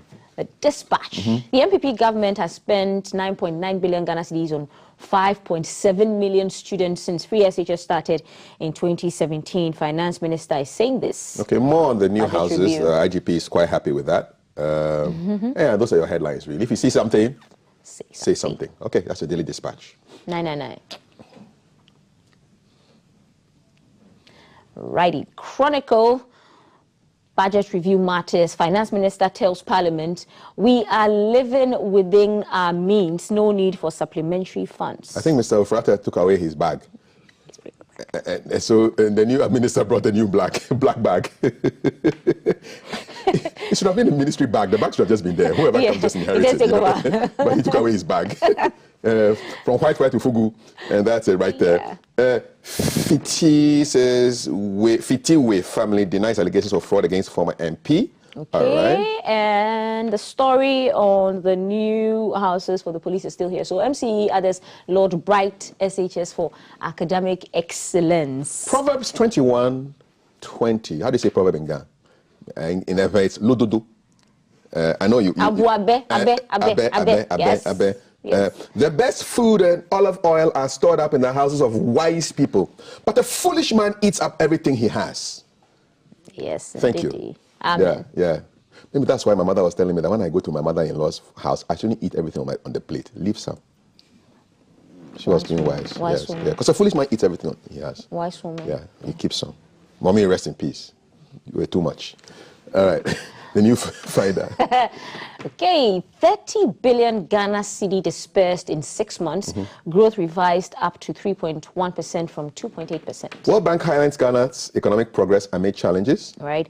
The housing units for the police service is still here. Mid-year budget and inspiring scrap taxes. Atuforce is saying this. Next government faces significant challenges from 2026, says Tekbe, former Minister of Finance. Right. Road tolls, property tax to be reintroduced in 2025. Dr. Amin. Yes. I wonder whether he also took his bag with him, Mr. Tekbe. He took it. He took it. He didn't leave it. Daily Searchlight. Right. More matters on the mid-year review budget. Road tolls back, but e-levy remains.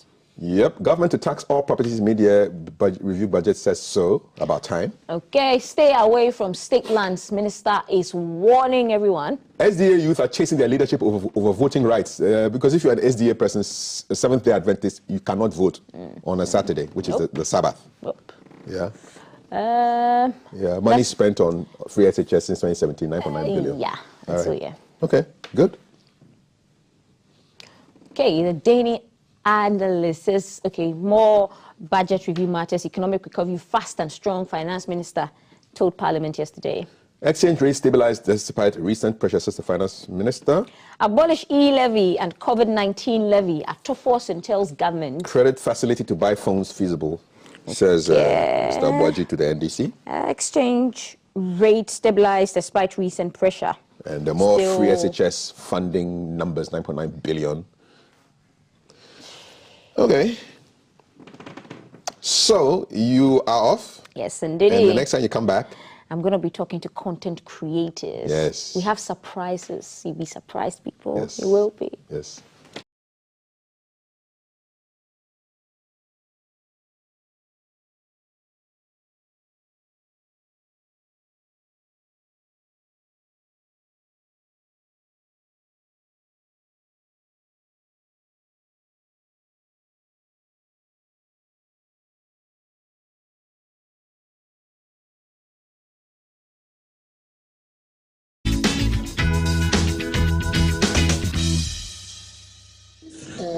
thing going round that you are working towards the removal of the Chief Justice. How true is that rumor, and do you have any such intention to work for the removal of the Chief Justice? Thank you. Please stay where you are. Look at my face very carefully. Listen to my voice. Do I look and sound like a cat hunter? Reprisals and victimization. I know that Ghanaians have known me for a very long time. Atta Mills is not for vengeance. Atta Mills is not for victimization. Atta Mills wants results. Atta Mills is not interested in witch hunting. Atta Mills is not interested in discrimination. Atta Mills is not interested in vengeance. Atta Mills wants a united country, and that is exactly what he's promising. I bring to the table, ladies and gentlemen, my core values of truth, honesty, and humility. I would want to lead a government that is decent, truthful, honest, and caring. To mend the broken trust between elected officials and the people of this country. Indeed, due to political partisanship, over the years, our country has become polarized. Indeed, if you do not belong to the ruling party, you are discriminated against. Let me say this, I, Atta Mills, will be president, not only of NDC, but of all the people of Ghana. Prof. Yes, sir. In the advanced economies, the health of people running for public office is a public property. There has been a lot of speculation about your health, and if you were reported correctly, reporters have said that everybody has got a medical hospital card. It was a sarcastic humor which I find very interesting. But with respect to you, I think it was also an insult to the public. What is exactly, how does your medical record look like for the past 2 years, and what do your doctors say about your health? Well, sorry. Okay, please answer. But just a point to note that from what I understand, people's medical histories are personal and is between their doctors. But I think he'd still like to respond. Please, I'll answer the question. I'll answer the question. But thank you for posing this question. Atta Mills is not a superhuman being. I'm not. At the moment, I'm fit and I'm doing my work, just like any other human being.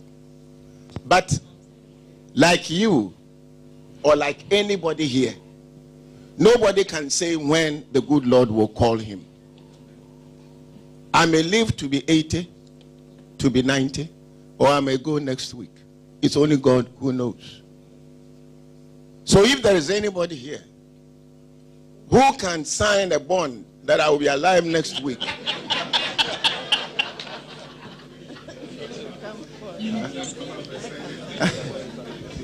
but let me tell you, the doctors will even tell you, somebody comes to your consulting room, not even as a patient, but accompanying a patient. There's nothing wrong with the person. The next moment, the person is off. So I leave everything in the hands of God. Now that I'm well and I can do my job, I believe that that is enough for me.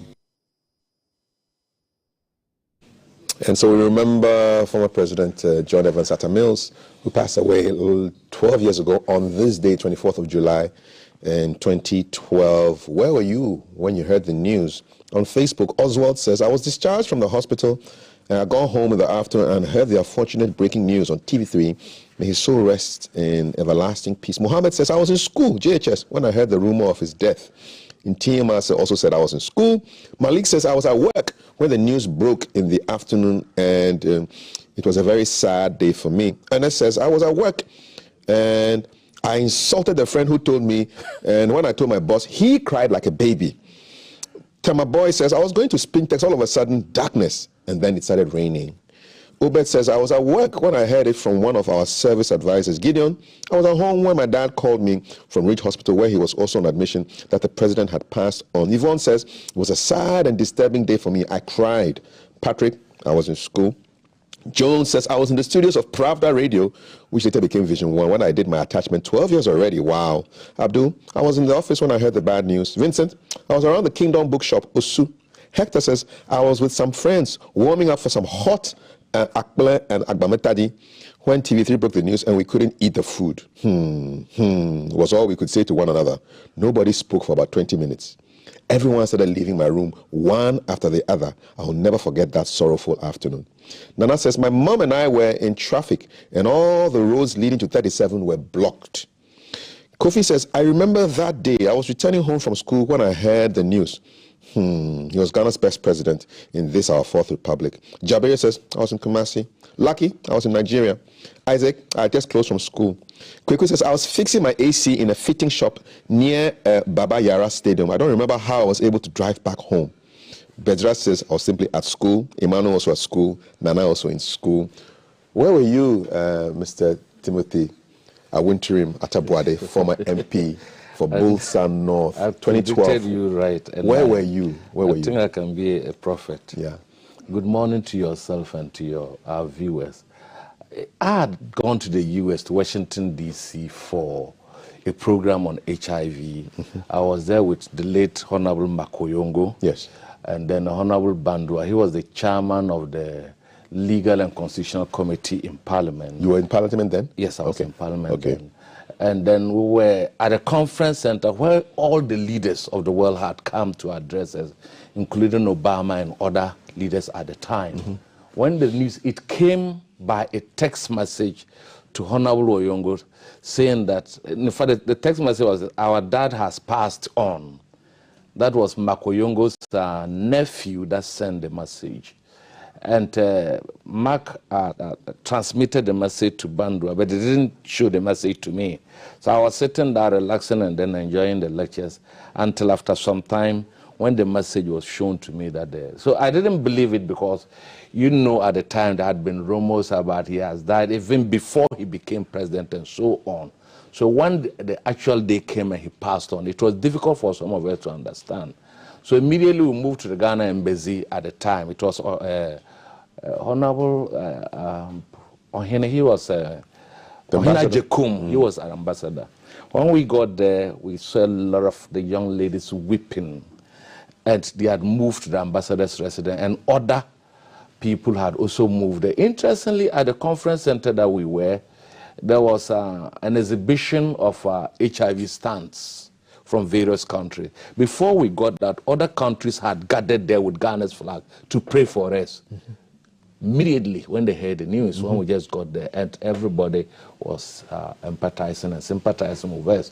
So from that, immediately after the conference, I planned to stay further, but we had to come home immediately. And when we came, it was all over. I had to even call my wife, and he was telling me when they heard the news, even my kid at the time, they were all weeping. So it was a sad day, but we still thank God that 12 years on, what he has said over the years keep living with us like the living word of God and so on. And for me, his credentials, his non-partisanship, his father for all attitude, his love for this country, and the fact that he wanted good governance to be his hallmark, he has been exonerated, and he's one of the best presidents that we've ever had in this country. A president that tried to put his part, he won on a partisan ticket, but looked at the country as a whole, as Ghanaians. And we will always continue to miss him. And I remember when we came home, the weather itself continued to speak to us. If you look at the atmosphere, if you look at the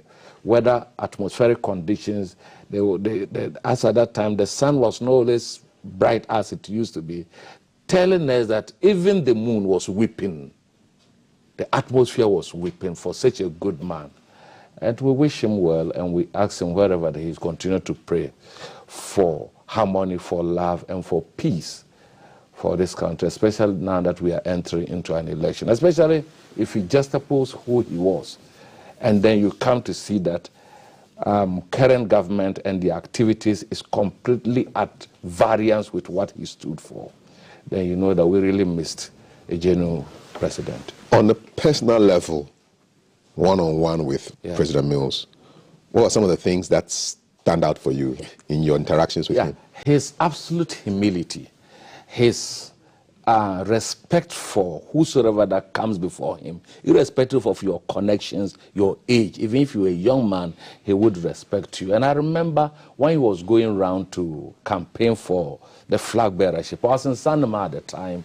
When he came, I was supposed to do the interpretation from English to Buli to our people. And we met at our chief palace. Our chief at the time, Azantin Lo, was still alive. He was well received. And he was a quintessential gentleman, a gentleman par excellence. He personifies that office. And he was a human being. And if I say human being, you know what it is. He was a downtrodden man. He never lifted himself above any other fellow. Even look at him from his days of lectureship as a professor of law and of tax. And so his humility was absolutely amazing. And I think that should be the hallmark for our leaders.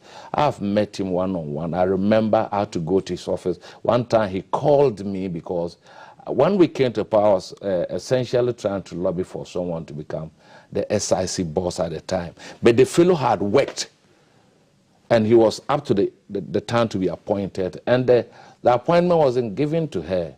But later on, I was in Parliament when he sent for me. When I went, the Secretary, Babako Mensa at the time, talked to me what the president wanted to tell me. And he told me that, you see, the man was, he was a human being. Why? Because when we came in, there was this lady who was in charge of the National Insurance Commission who had forcibly been removed from her position. But Mills said, when Mills came, Mills reinstated her in order for her to get her full pension and benefit. Do you understand? So he told the secretary to tell him that, look, we should hold on this woman. He personally reinstated her for her to get his full benefit. And one of the things that stood out about him, that you cannot go and gossip about Kafui.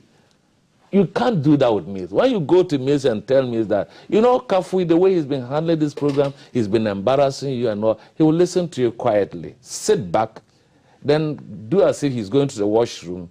Tell the secretary to call Kafui to come. If Kafui is in for, they say, hey, team, this morning you came and told him that Kafui did this, and that. Kafui is here, say it. So it sent the shivers down a lot of backbiters and a lot of people who are mischievous political out there. So you could not go to Mills to backbite. I remember there was one of these journalists who said that he had reported so many cases to the president about the misbehavior, quote unquote, of an appointee who was in the previous Kufuor's government. So he wanted the Mills to remove. When he went, you know what Mills asked him? That the man you are asking, you are reporting me to remove him. Has he got a wife? He said yes. Has he got children? He said yes. They asked him, so if I remove him, what would his wife and his children eat? What would they benefit from that? He was so embarrassed that he has to move on. So we can continue to say more. Be that as it may, every human being has its challenges and so on. You can only be perfect in the eyes of God. But for what we've seen, his reality, he acts on the word. He acts on what he intends to do. Remember when we won power, and there were agitations for the removal of the DCs and so. He said we should allow them to stay. In fact, they stayed in power for more than 6 months until new appointments were done. Apparently, he has his own way of bringing the nation together, notwithstanding the acrimony that existed during and after the campaigns and so on. So he's a man that personally we all continue to miss him. He will continue to live in our hearts as long as Ghana exists. He would stand out, even at the international level and so on. Mills is an icon that we must celebrate all the time, including our forebearers like Dr. Nkrumah and Co. We know we don't need to go. In fact, we are not those who will say that you're Nkrumah. Even you're Nkrumah, you can take him. In fact, we will take our Nkrumah. They can also take their Akufo-Addo.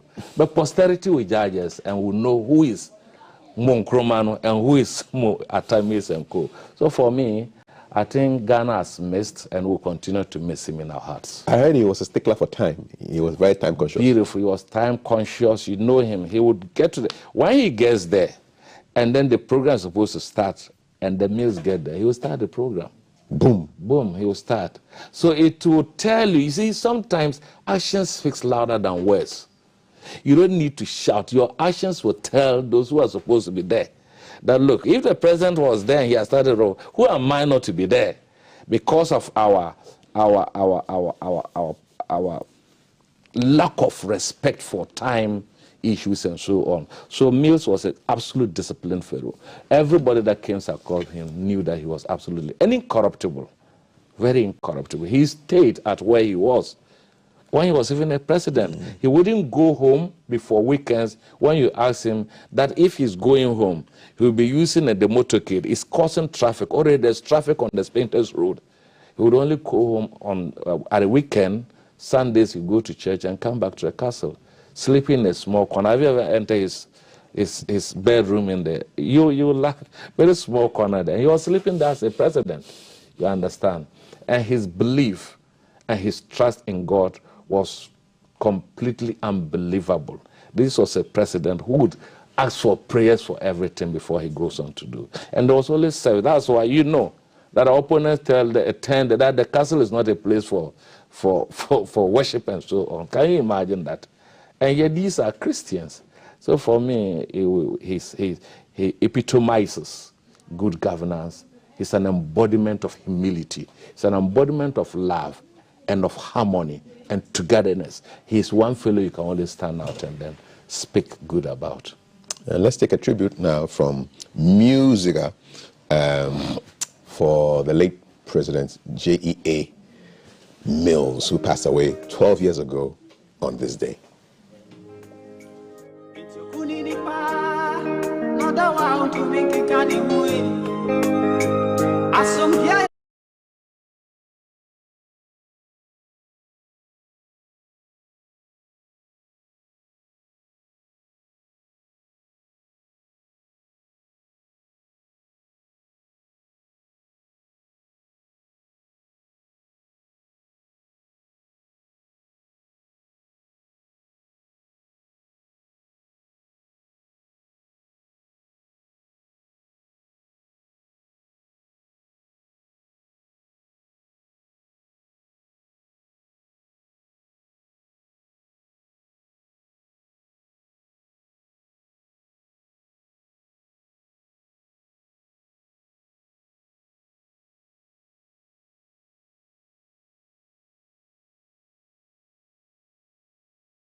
May Professor Mills rest in perfect peace. 12 years on, the memory is still fresh. And we have your messages. You're telling us where you were when you heard the news on that day. The WhatsApp number is 055-556-1034. You're watching GTV Breakfast, and here are your messages. Kwame from Sefiri also says, Prof. Mills was one of our best presidents ever. His stance against corruption was unmatched. May God give him a very peaceful rest. So your tributes and then your memories of where you were on that day. More messages. Good morning, Kaf. I was in Liberia on peacekeeping duties, Unmill, Ganbat 15. Before the news broke, that time was our lunch time. In fact, I couldn't eat that day. W01 Wanda Akhilija. When a soldier can't eat, then you know that it's serious. Mills was a man of total humility. He's still fresh in my memory. Rest well, sir. More messages coming in, 055-556-1034. Amadeus says, I was on my way to the site, and my wife called screaming and crying that the president had passed. Terrible news that day. I was home monitoring some workers on our building. I was helplessly sad, says Charles Nyaku from Kumasi. Keep them coming in, 055-556-1034. Aziz says, good morning. I'm Aziz. I was in school when he heard of the news. Where were you on the 24th of July 2012, the day that Prof. Mills passed? Keep them coming in, 055-556-1034. We're not doing any partisan politics this morning, man. We are just keeping everything nice and mellow. Don't bring any political messages here. Don't spoil the mood. We're thinking about what do you think was his greatest achievement? You know, I remember when I lost my primaries and came, Mills had called all those who lost their primaries. We went for a day's program at Dudua Forest Hotel. And he reassured us and that he knew what went wrong in some specific constituencies and so on. But we should not be despaired. We should keep hope alive and think that we're going to be the first people he was going to do his appointment, if God willing, then we'll win our next election and so on. And I believe that that message sank well with almost everybody. He empathized with us. He had a meeting for all of you who lost your primaries. For all of us, and he showed us our list and said, this is our list. We are going to be the first people to be considered for appointments should we win the next election and so on. He sadly passed on. And like I kept extolling his virtues and so on, he was a president that you go to him. I was, even one of my colleagues, Honorable Hajia Halute Dubier, former MP and a Minister of State from Sesala. And one day he told me that, do you know what, this morning I went in and then Mills said he wanted to make tea for me. And I said, no, Mr. President, you can't do that. Let me make my tea. And he said, no. You cannot always serve me. Let me also serve you some. Let me also serve you some and so on. He could not even take the tea. But me said, relax and take, let me do the tea for you. That is how he was.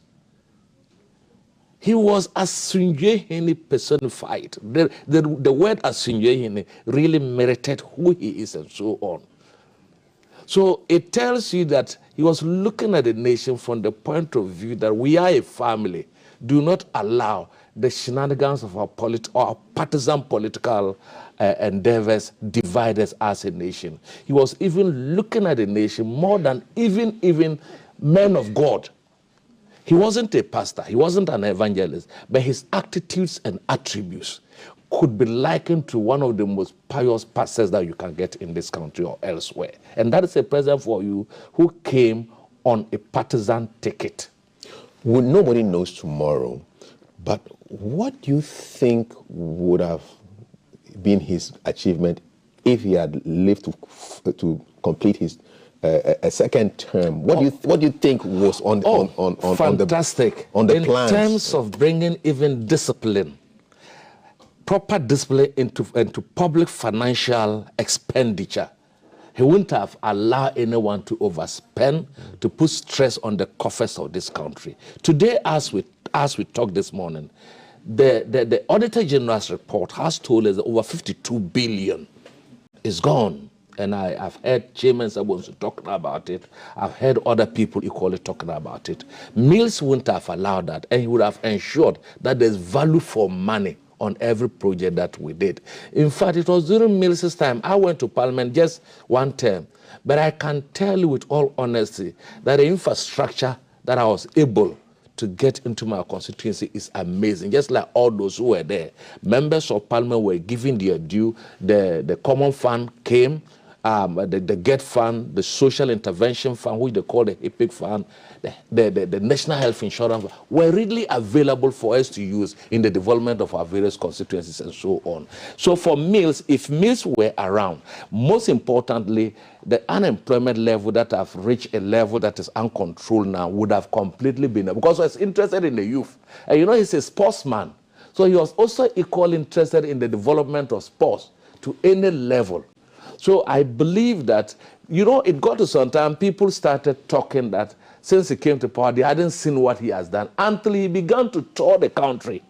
And the media houses, including GBC, were showing the amazing projects, infrastructure development across the length and breadth of this country, every region, every district, within the short time space that he was in Parliament. Remember, he didn't complete his term, but we felt his positive impact than people who have been there for the past 7 years, 7 months. So you do not need to be in power for long, yet you can put a smile on the face of people.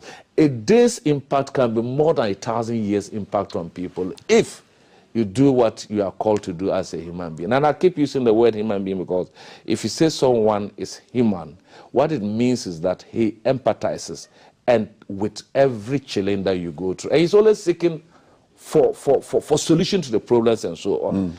I remember Mills when we went to Upper East region, and I was monitoring him very well.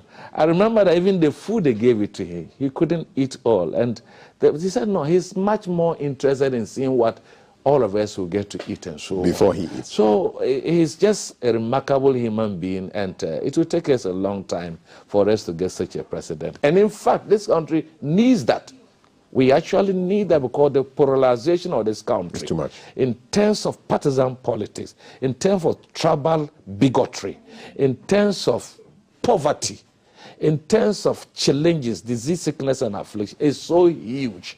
You need a nation builder to be able to cross the bridges. Very eloquent tribute from former MP for Bulson North, who worked intimately with the former president, Professor Mills. Mr. Awintrim, thank you so much for that tribute. Messages are coming in 055-556-1034. Where were you when you heard the news on that day? It was a Tuesday. On that day in 2012, July 24, good morning, Kaf. I was in Kumasi, Bantama, when I heard some people shouting into it. Whoa, whoa, whoa, whoa. I was shocked to hear that. Asumdwe Hene, rest in peace, Ni Koche from Teshi.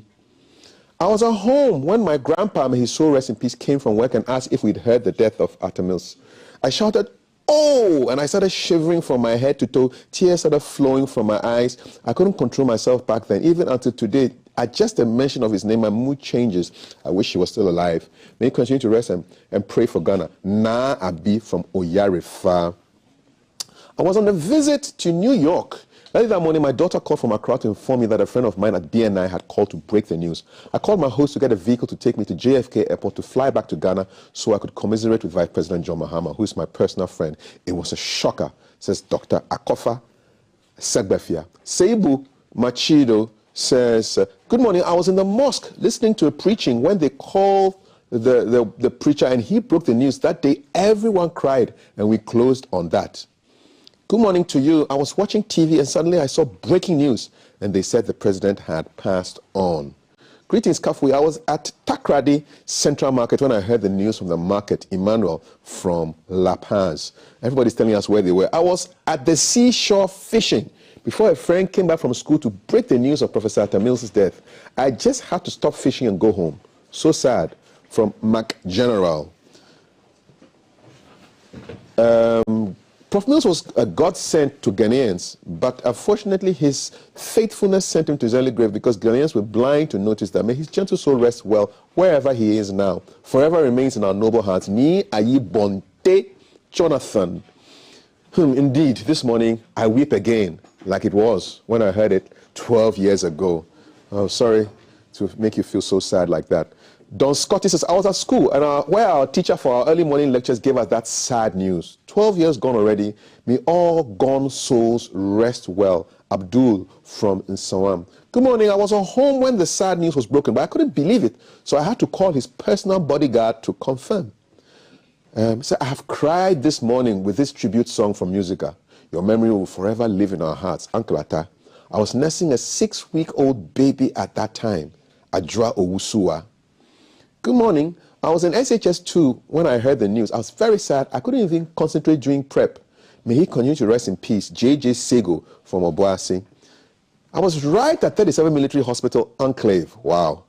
What an experience. Priscilla Abba Nyamiche. I was in JHS then. I just closed from school coming home. May his gentle soul rest in peace. Date says, I just returned from training when I was told. May his soul rest in peace. Good morning, sir. I was on my way to Prof's hometown at Ocham. Immediately when I got to his town, I heard Prof. Mills had passed on. I felt bad within. Good morning. I was about to go to work when I heard the news about his death. I couldn't go again. May he rest in perfect peace. My boss at that time did tell me at work, and I was just sad. I was broken. He was indeed a good, calm man. May Atta Mills rest in peace. Good morning. Each 24th July is a dark day for me personally. I admired his sense of humility. I was in my room listening, and around where I lived, they called him my father.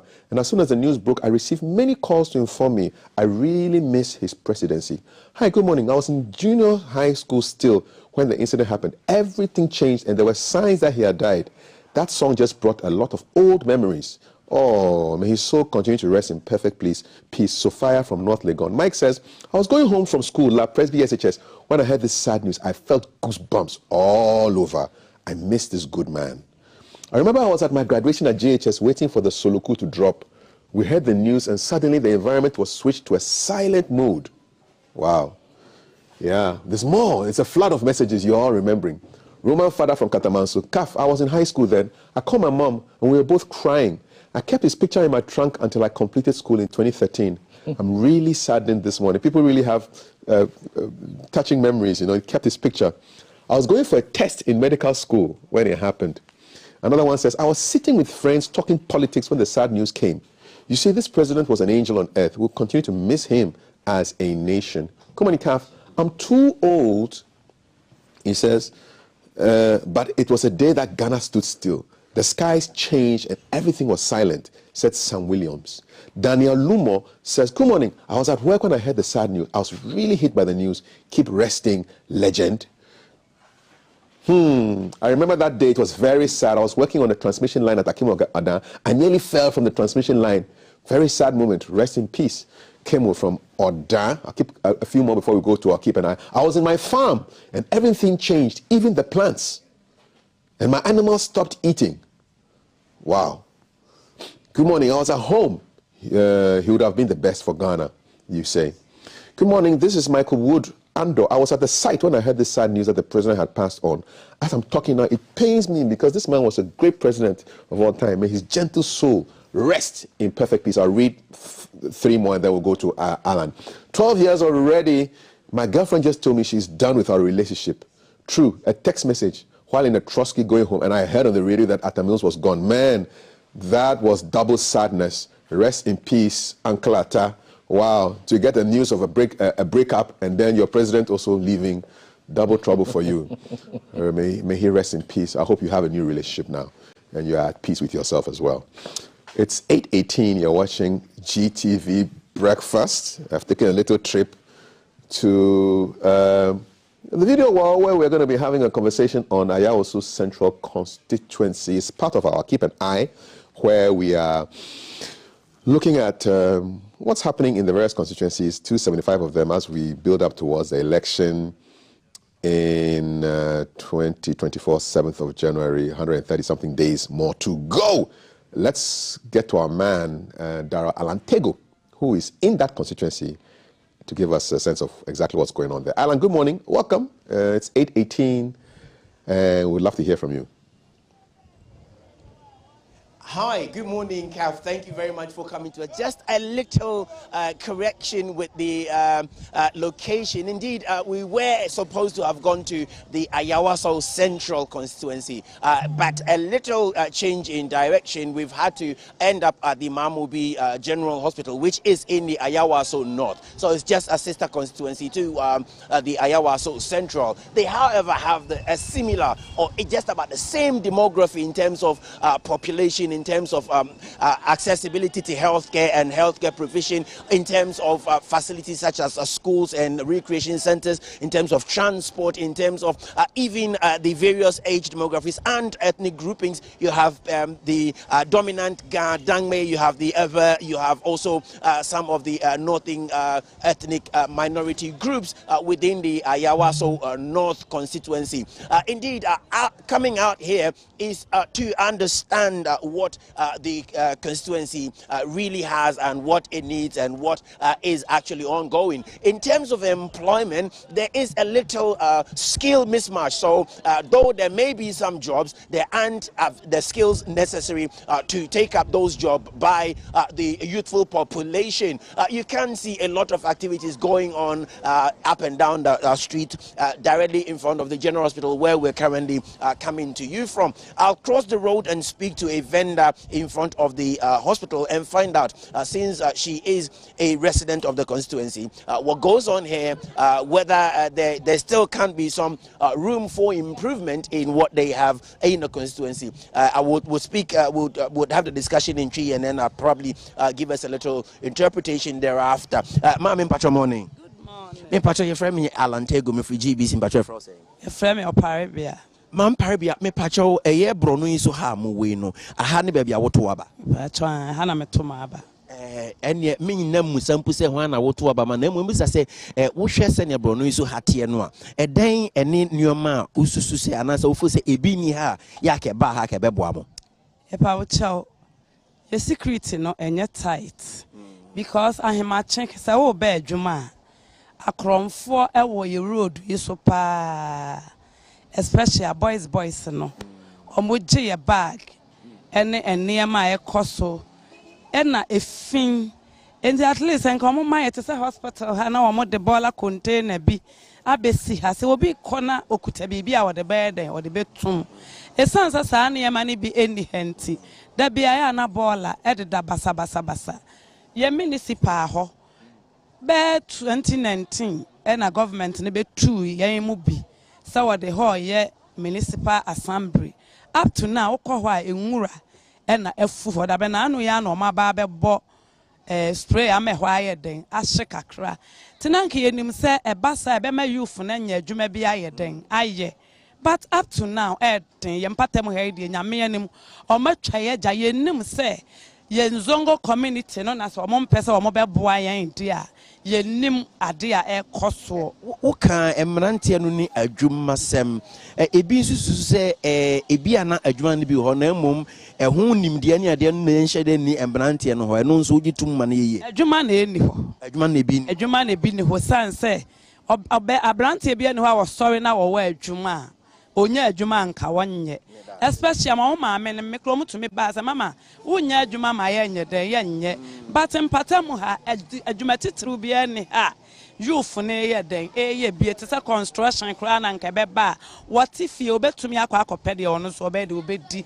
ke be makro no ne ne ma basa bi o mo bo no eto aye den etwa but adwuma titru bi a eni ye mpatam wo aye boa youth no wo paye no mete se wo paye se yogurt no e-levy free and ne keka ho no nyina e-levy free adentina e-levy free de enti amene yama na e-levy free no mahama penso nyame ene nsue na medwetire kitwa bi pia water na ye ton fo bela kwa ekuta 1 cedi a wo benya bi na enne bottle water we ekuta me obato na 35 ye we so ebe de 4 cedis.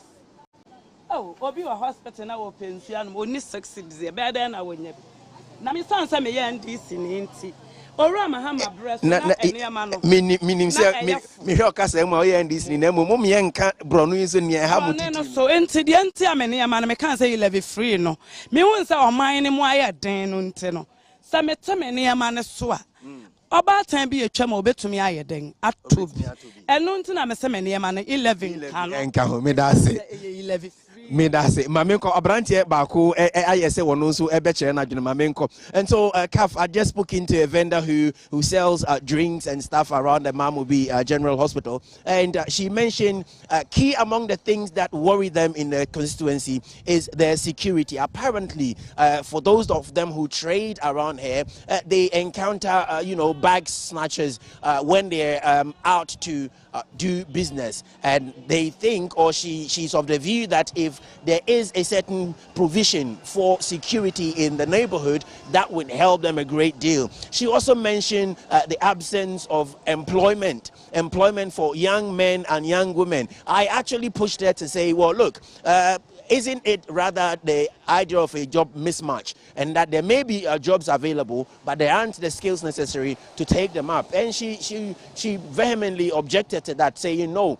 it's actually the absence of jobs and not that there's a skill mismatch for it. Let me speak to Grandma and see what she also has to say. She sells socks in front of the Mamubi General Hospital. Ma'am, Patrick Martin. Yeah, Eja. Patrick Pomo. Adwuma mun so te say nyame kakra kakra eguso ya da rade ase mama obi ha ya mo we no ye den ne nia uhunu se eye brono nso mo hawa ye ntikene yetu anamo na ya hu bibia ebeboa mo brono nso de ni oha obia na emomade a ye bompa ye stress gotamu na ya na mun kanchira won so won mfa efin ugu gotani mu e manisi ema de oha brenipa enti eno na me de memeka na emoma ha we de ni eyibia me opening bet sabi mintimi ntena fie mankwara nso ehwo ntete won enti so far as me nyare na me yi de na me ye ne kakra ka na nkwara nso ehwo ahenhan me da se wunuya badi kan eyi masutre se ya na ahemnache mu kodwa emnantia ni bi twetwe mo bag no me ne ade wo hia bi pen me nhye ma da bia me de me bag hye matade mu enti so pro bag then I just o ma wankasa so ko me dase.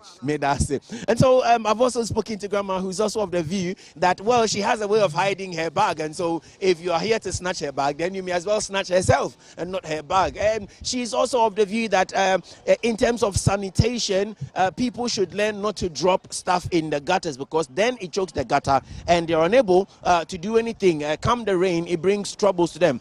Let me speak to this young man who is crashed on a motorbike. He earlier mentioned a few things, and I'm sure he would be happy to do so. Also, there are schools in this constituency, the Ayawaso North. There are various schools, hospitals, pharmacy shops or pharmaceutical companies here in the constituency. And so there is to some extent, some provision or some jobs are available. Apomwe. Ayawaso North here, aha na wotoaba. Oh, aya na mesemeto You say aya na to aba de ne wo ho kwan sa utumi ka brono yiso nsem ni bi. Edan ne nia usu se eyo ohaw e brono yiso mamo. Oh, oni my oman ne de boss, nyama bebre o onum. Ebia ne say ye fuel say asa kosoro. Because ya etwi moto fuel is ya ukoto fuel kra nduru bebia. Obeto fuel wo adwuma no krampo ensan nya adwuma bia ebia ukasa otu no no wenye obi na masa tu fuel mu. Nti mo expect say youth no mo nya den. Police for no so high nko wo de moto na mo na police de wechi sa every day bia police be chi no on be ka say o hwe onyama wi no ajo ebia wo lances na won bia na yeti say police will rise so be chi ba bia o chi wi na bia 100 Ghana de say dole utua. Inti police for no onya amunya ha, but o can be about fuel. A san say wo to aba enti mebusa say unya kwanya say woni amampanimfo edi nkomo a eden ne nia Ayawaso North ha maamu bi ha mbepe say omodbeba ha ebe mama mo ahehia mo ahehia mo. Oh, nyamande bebere boso yentime mbobo ompo wanka sampo 1 unim oman ne mo de ekoso enye na ese ka nyamane boso ayedin nyama bi mu wɔ no ma ɛsɛ nketenkete bi a yɛ escorting nyama de ba hwɛ nyama bi a te sɛ sisi a hwɛ ebi afuo la asɛm a mekan ese ɛnyɛ sɛ ebi afuo bɛkɔ soro sa ɛbɔ so ɛsɛ sɛ yɛ adwuma no so yɛ brɛ fuo no so na yɛ sɛ yɛ de yɛ adwuma ɛnti sɛ wo nyɛ nya scam fan tɔ bɛ da yɛ adwuma bɔ so. May I say? And so, Kaf, once again, this young man has also expressed some interesting view. He is a motorbiker who rides her bike for earning. So he's a commercial motorbiker. He complained about fuel price. He also complained about police harassment. He also mentioned how perhaps a lot needs to be done for the residents of Mamobi. He also mentioned the absence of jobs, and so with the creation of jobs in the constituency, there will be a certain respite for young guys and girls in the Mamobi environs or Mamobi neighborhoods. Really, this is a very densely populated constituency with variant age groups, and so you realize that the people I spoke to will have different or belong to different age categories. There are, as I mentioned, schools here and there are hospitals. What I am yet to find, though, is a factory or anything. What person made me come on? Blah blah blah blah blah blah blah. Meaning come on. Me patcho your friend saying. If I'm Jew. Man will be hana to aba. But I am to aba. Then ni wo how I wa hanti say. You can say koto aba. Ubeka say munye mame ansana matomaba. Oh, first of all, the Michia will be a neighbors of Obia. But a bedum bribino, I almost see a bubu young two ne a hard dream bebre. Until normally no, yeah, some mano, and all Fatima, a members now, a still area, I'm saying. Until some money, the Bonabasu bebre because why are they Pia Mishran, and I yanima bebre, that's been a omode ball and then Sanya Manina Gumina, Yebina says Sanya Manina, on bebre. Until this year I vote now or I out of my Airbus election. I must say, Omode never be brave, I members now. Send a bear and so able to me Yakum to Abanama parties. May I say, the young man also mentioned sanitation as one of the key issues that needs to be looked at in this constituency, the Ayawaso North constituency, and we're precisely at Mamobi General Hospital. As always, Kaf, coming back to you, my name is Darrell Alantego. I've been ably assisted by Jay Gabra and Mina on location. Aaron has been our able camera person who's been fantastic and phenomenal in ensuring that you get everything right. Thank you so very much for coming to us. That's how they are.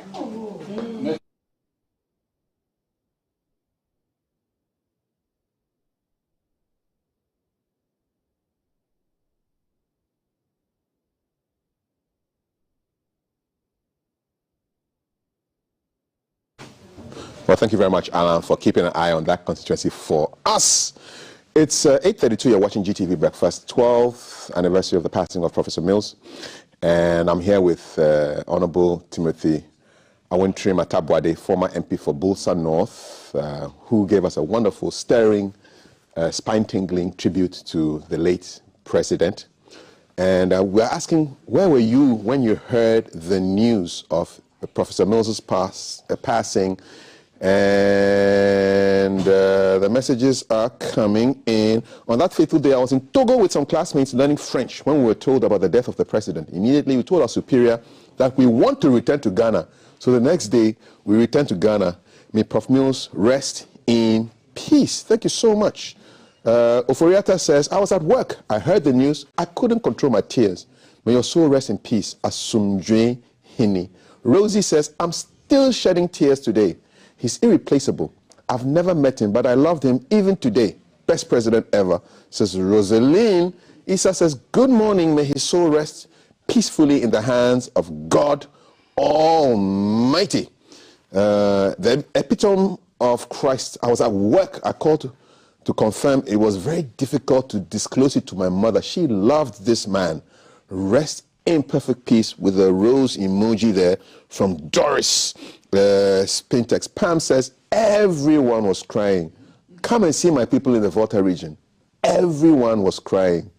Wow. Priscilla Abanyamiche says, and it was the day my junior brother was born. Wow.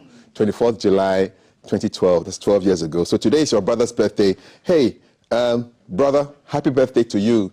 May you live long and prosper and make an impact in the world. Yeah, this is the one I read before I went over to the other side, about the man whose girlfriend told him that she was done with their relationship on that day in a text message while he was in a Trotsky going home.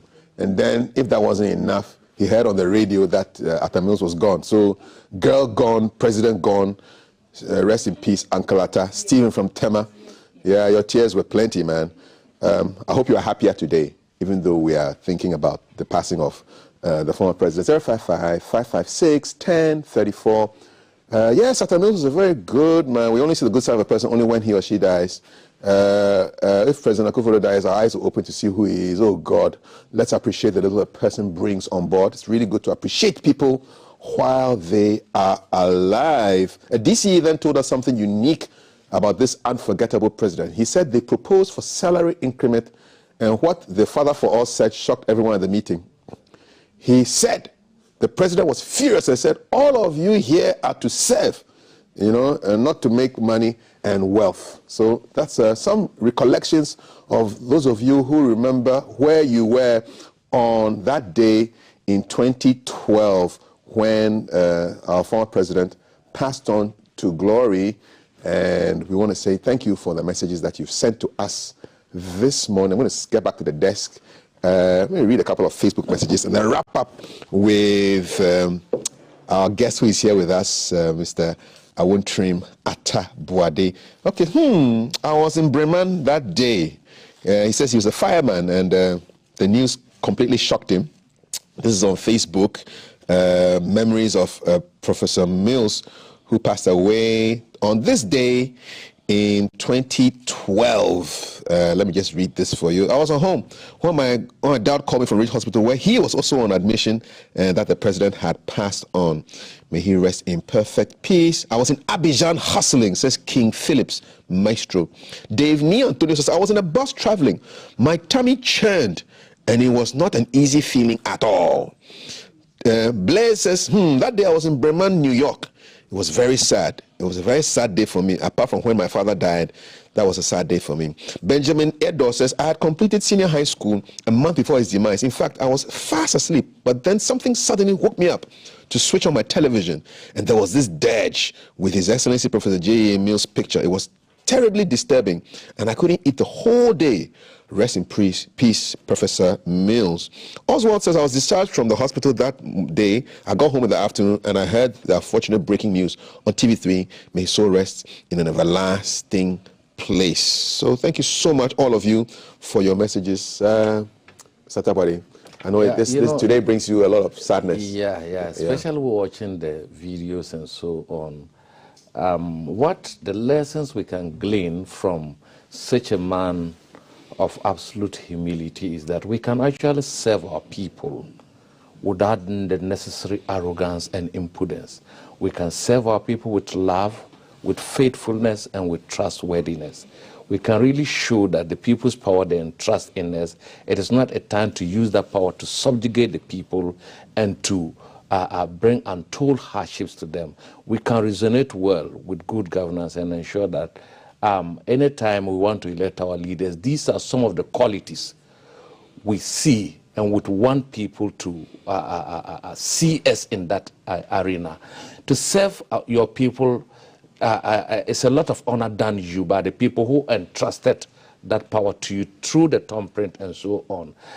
One thing that I remember when we came from the US and I entered Parliament, there was some I heard people say asan. They say asan that when I heard it, the cloth, the funeral cloth that was used for the Mills' funeral was called asan. I'll be finished. Telling us that we wanted him to die, so he has died. Is that not it? And so on. And there was some unity that was brought up on his death to Ghanaians across the length and breadth of this country. Even younger generation, children. My son was around, that would be around 8 years, he's 18 now, around 5 or 6 years. And the child was weeping. Yes. And look, kids wept when he died. Kids wept when he died. Can you imagine that? The weather itself changed. Did you cry? The weather wept with us. Did you cry? You know, there's weeping and there's crying. I wept in my heart. You wept, eh? Yes, in my heart. There was, if you don't have the heart of stone, you should weep upon the death of a very good man who was selfless, whose only vision was to see that this country does not fall apart and that we move forward in unison. We move forward as a family and so on. So for me, it is worth remembering him 12 years on. GBC has done us a great deal today by recalling events and letting viewers also contribute to the discussion on Mills's governance and so on. And I think that is why GBC always stands out. It stands out because it's the mother of every of the nation, it's the mother of broadcasting and so on. It's not all the time that we come here with partisan issues. And I know that it is because, probably because you wanted to do this. That made my co-panelists like Palgrave and co not to come because we just had a media budget. We would have used the whole day in battling who presented a better budget. But I think this is something that a lot of people would resonate well with. And we are grateful to GTV and to yourself and to your team that thought it worthwhile to bring up these videos and then for us to remember 12 years on of an illustrious son, a son that everybody loved. You cannot say you hate Mills. He can even call you after this program. He can just go, Kafui, I heard you saying this, can you come and meet him? Then you go personally and he will ask you and then you explain your point and so on. That is how down to earth he was. So may he continue to rest in peace. May future leaders continue to learn from him. May all of us continue to take lessons from his stewardship. Less than 4 years. And yet he has made so much impact that you cannot, it's so unimaginable. So wish him well. And I know you continue to pray for Ghana. Thank you very much for the heartfelt tribute that you did your former boss and our former president, Professor John Evans Atta Fifi Mills, who passed away 12 years ago, just 3 days after his birthday on the 24th of July 2012. My name is Kafui Day. Keep them coming in, and WhatsApp messages 055-556-1034. There's a lot more ahead on conversations on data and content creation coming up on the show. Do not go anywhere.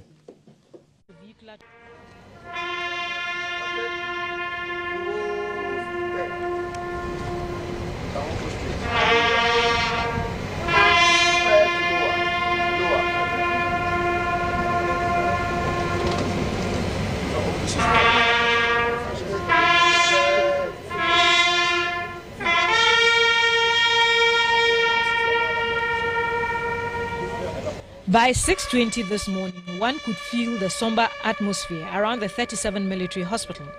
The usual hustle and bustle around the area was absent, giving way to some level of quietness and orderliness. Around 6:40 a.m., the funeral cortege moved in procession involving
Thanks for staying on. It's the 24th day of July, 12 years since the passing of former President Professor John Evans Atta Mills, and this morning on GTV Breakfast, we are paying tribute to an astute leader, friend, father, and a peacekeeper to many.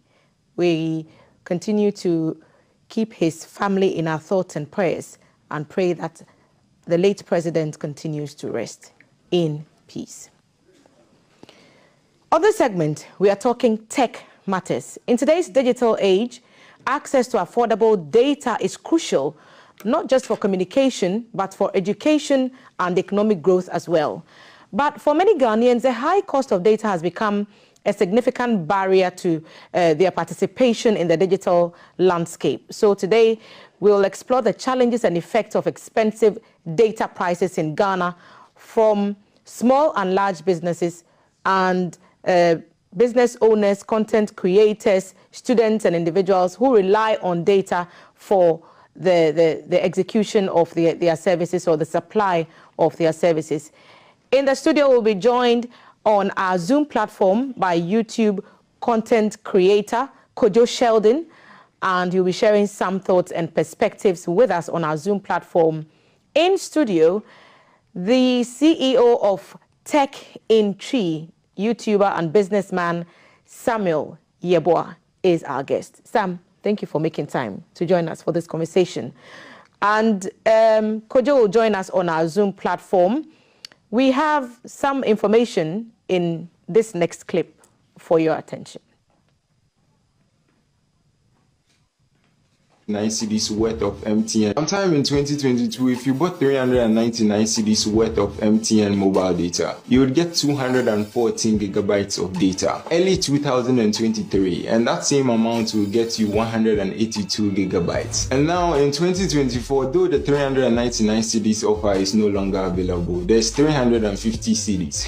Like we wouldn't notice what was being done. And that gives you about 93 gigabytes of data. In terms of value for money, in 2022, a CD was worth 536 megabytes, and then down to 456 megabytes in 2023. And now a CD is worth 265 megabytes. In percentage change, 536 megabytes to 465 megabytes is an increment of 15%. But 456 megabytes down to 265 megabytes though, that's a whopping 42% increment, and that's wild. What does the future hold though? Is the trajectory going to continue? Is the next increment even going to be worse? And how long do we have until that happens? With Starlink being illegal and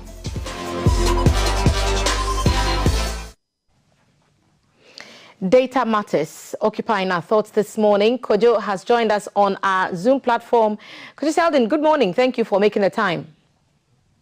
Good morning. How are you? Very well. Your good friend Tech in Tree is also here. So I'll start the conversation with both of you. Sam, data, the cost of data, how is it affecting your business? Okay. It is not affecting only me. I'm not thinking about so it's not just Tech in Tree? Just not Tech in Tree. It's affecting everyone in this country because if you are a student, you are not able to afford data now. Let's say that the Vice President, we are advocating for digitalization and we want to understand the policy. So the Vice President has implemented passport. You can apply passport online. You need data to access it. So with all these data prices are so high, you don't see the benefit of all this policy. And we want to understand the Vice President. We want to understand we are all into this digital world. So we, in case something is going wrong, we need to talk. We need to start talking. On your pages, Tech in Tree, what do you do? What's your main focus and how do you execute it? We create videos, tech videos in Tree so that everyone in Ghana, almost everyone in Ghana will be able to understand. And we innovate, we bring out platforms, we innovate something out so that people can patronize it free of charge. Okay. Yeah. And this means that you cannot, you are spending more to generate the kind of content that you are putting on your platforms. Yes. So that's Tech in Tree. How did it all begin? How did you come up with that concept? You know, we just wanted to create a platform to help the community. And you know, when you want to bring out something that to help to just announce it so that everyone can hear about your project, you need a platform, you need a TV station. That is the reason why we created this Tech in Tree. So recently we even announced a platform where people can report their lost, stolen items, so that in case someone is purchasing something, you'll be able to use the platform to check that this item has been stolen or something. So all this is helping the community, and it is not about myself, it's about the community. So just in case a student is not able to do remote jobs, businesses are going down because of the implementation of SMP. That is not even supposed to be that way, because SMP, you need to implement SMP too. Just make sure the consumers are feeling comfortable, not to just punish consumers. So I think the whole project, the whole policy, everything is wrong. That's the reason why. I'll come to you on the SMP issue, but I want to pick, Kojo, your initial thoughts on this particular situation, and I'll ask you, how is the cost of data affecting your business? Good morning to your viewers and listeners and everyone. It's been affecting us for a very long time, and I don't think this is the first time a conversation like this has happened on socials. It has happened before. They will tell you they are going to sit with the people that spearheaded the campaign or the conversation, and they will do nothing about it. We've been buying data. We use heavy data for our work because we upload huge gigabytes of video. So we are talking about every month spending close to like 5,000 Ghana cedis on data, because we used to be on just one internet, right? Then at some point, we got to a point where it wasn't dependable. Like, you would want to, upload a video at this time, and the internet is not working at all. So we invested in other, kinds of internet. So when you come to our office, we have 3 routers. All these routers are loaded with internet, which is which is expensive. So that is like, it's very, monetary intensive if you are supposed to, upload videos on time, where if you want to put content out in speed and everything. So we've been investing a lot in data. It's expensive. We have been complaining, and they have done nothing about it. And so I am glad that Tech in Tree started this conversation. That's why I lent my voice, because we suffer. We are suffering, and it's not even ours.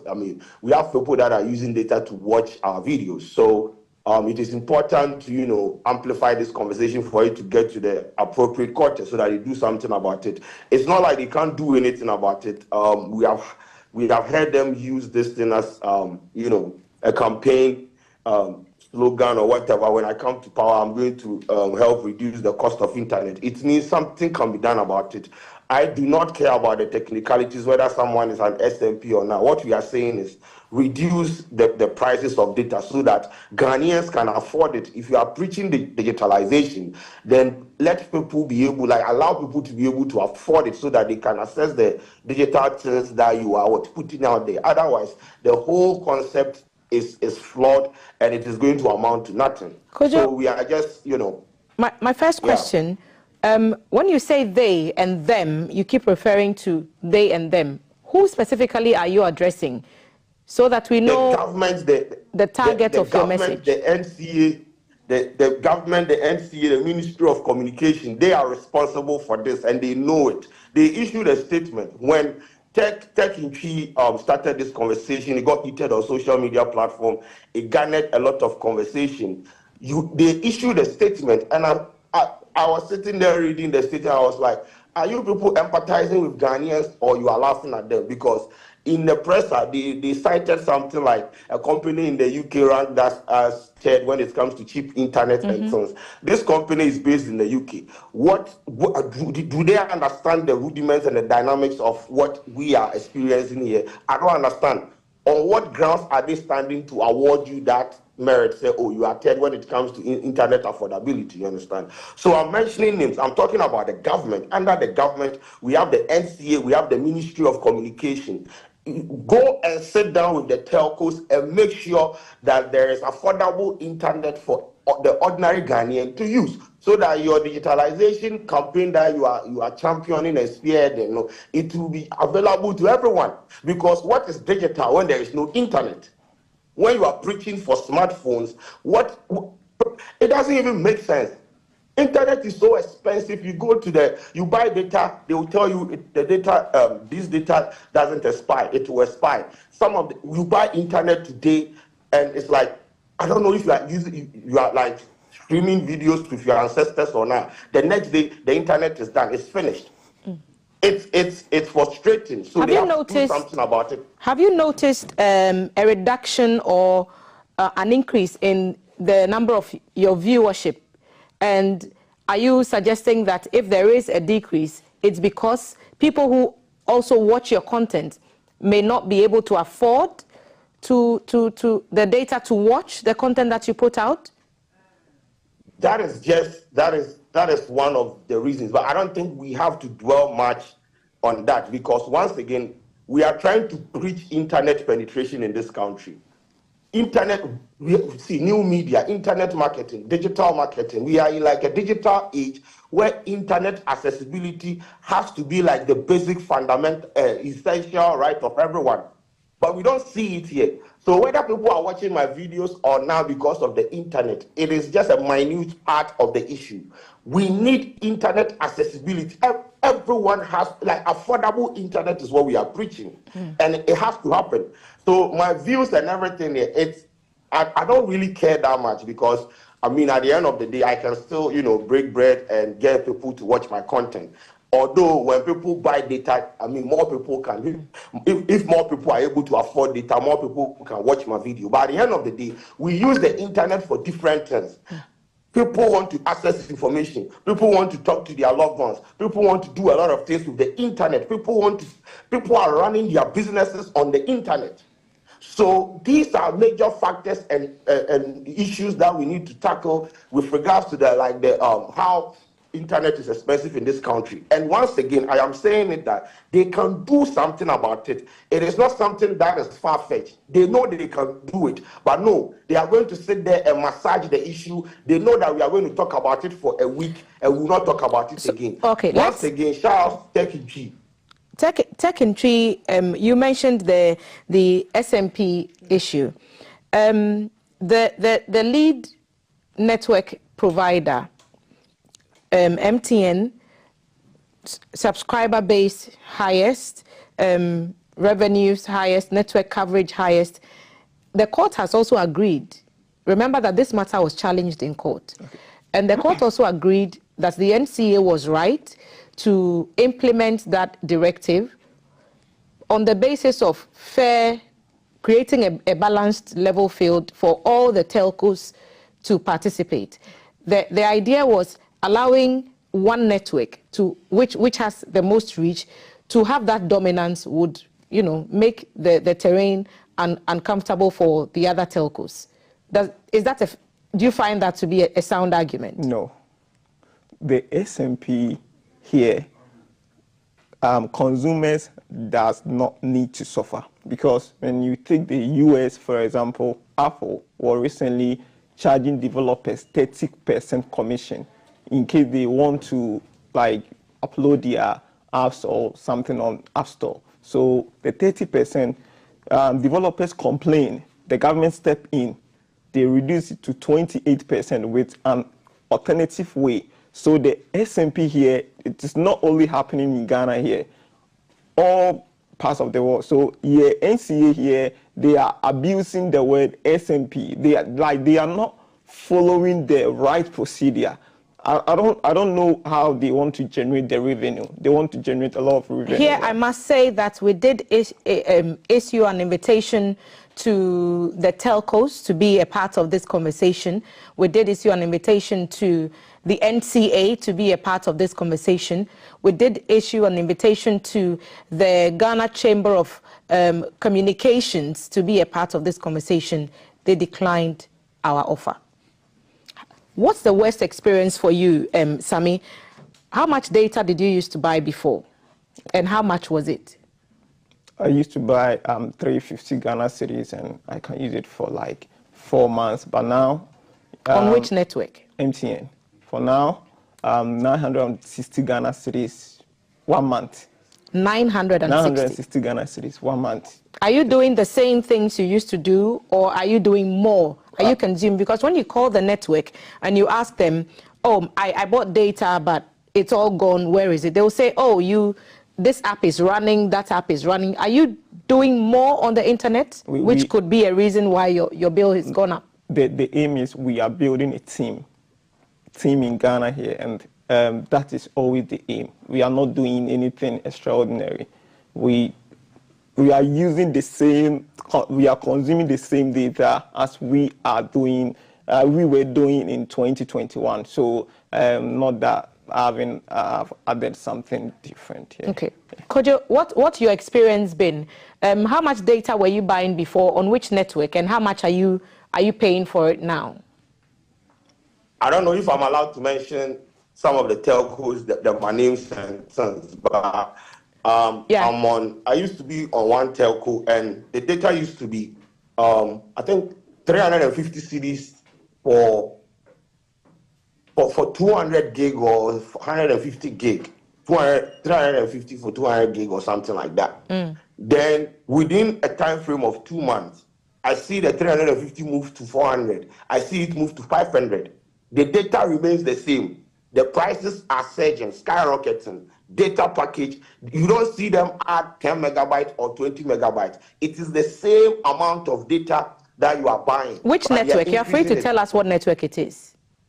I don't want to be subjected to any form of legal issues and things, so I'll just stay there. But people know what I'm talking about, and they have the color of red and white. They know what I'm talking about. They know, and that is what. Yes, and I don't want to be on that part. But on the other side, I don't even have a problem with that because I need speed for my work. Right? You have bought the internet at an exorbitant price. Now the speed, my goodness, speed is even an issue. There was a time that we had a problem with our router. It took them 1 year to come to our place to come and fix it.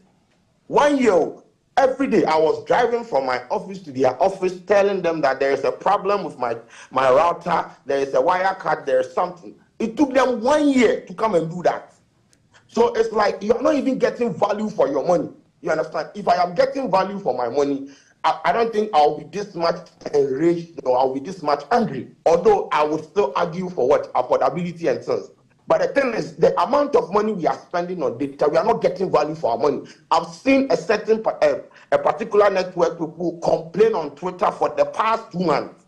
Every single day they are fighting on Twitter about speed, about connectivity, about cost, about everything. You don't see them do anything about it. But when it is time to increase the price, it's like there is no price control conversation in this country. So people just wake up and they do anything they want. Why must we suffer this? A country that is preaching digitalization, how are we suffering like this? Your internet penetration is like you have the lowest. Instead of you to actually make it like a fertile ground for everyone for internet to be accessible to everyone, you wake up and it's like, everyone, they do whatever they want. Today, if you have an issue with your network, or you call, our engineers are attending to it, they will get, which engineers? Every single day, engineers are working. You are basically giving us a star internet experience, connectivity, when you are increasing prices and every day. And when we talking about SMPs, what is SMP? I didn't hear SMP. Okay. Just fix the thing, fix everything with regards to internet, make internet accessible and affordable. If it is not practical, you wouldn't use it as a campaign message. The fact that they have used it as a campaign message and they are still using it, it means there is that space for them to sit and talk about it and reduce the price. It is doable. They are just nonchalant because they know that the Christ of the ordinary Ghanaians will last on Twitter for just 1 week. That is why they are taking us for granted. And this time around, let's do some education as on what you asked. What is SMP? So SMP stands for Significant Market Player. It refers to a company or entity that has a substantial presence and influence in a particular market or industry, often due to its large market share, financial resources, network infrastructure, brand recognition, ability to influence market trends. In the context of telecommunications, an SMP is typically a provider that, 1, has a market share of 40% or more, 2, has significant financial resources and infrastructure, 3, plays a significant role in shaping market trends and policies, and the regulatory bodies such as the National Communications Authority, NCA in Ghana, designates companies as SMPs to promote competition, prevent market dominance, protect consumer interests, and ensure fair market conduct. So SMPs are subject to specific regulatory requirements and obligations to maintain a level playing field and prevent anti-competitive practices. So that's for our education on what SMPs are. Based on what I've read out, do you find any of these reflecting in the directive? The idea is if one company is allowed to peg their data prices at so low prices, everyone will shift their attention to them. Okay. Then the others in the space cannot compete. Okay. You still don't find that a credible enough reason so that it does not become almost a monopoly for one company. So protect consumer interest. Okay. So just in case MTN, they are dominating, why don't you waive taxes from Telecel, Arts, so that Telecel and Arts can invest in equipment? Also, they can increase the quantity of their data that they are supposed to give it to we the consumer, but you are forcing them to decrease the prices rather. That is where you are trying to punish consumers. So you are missing that point there. Consumer interest. You need to protect consumers, not to punish consumers. So you need to give us affordability. That is all. Reduce data prices. That is the message now. We don't need explanation for SMP.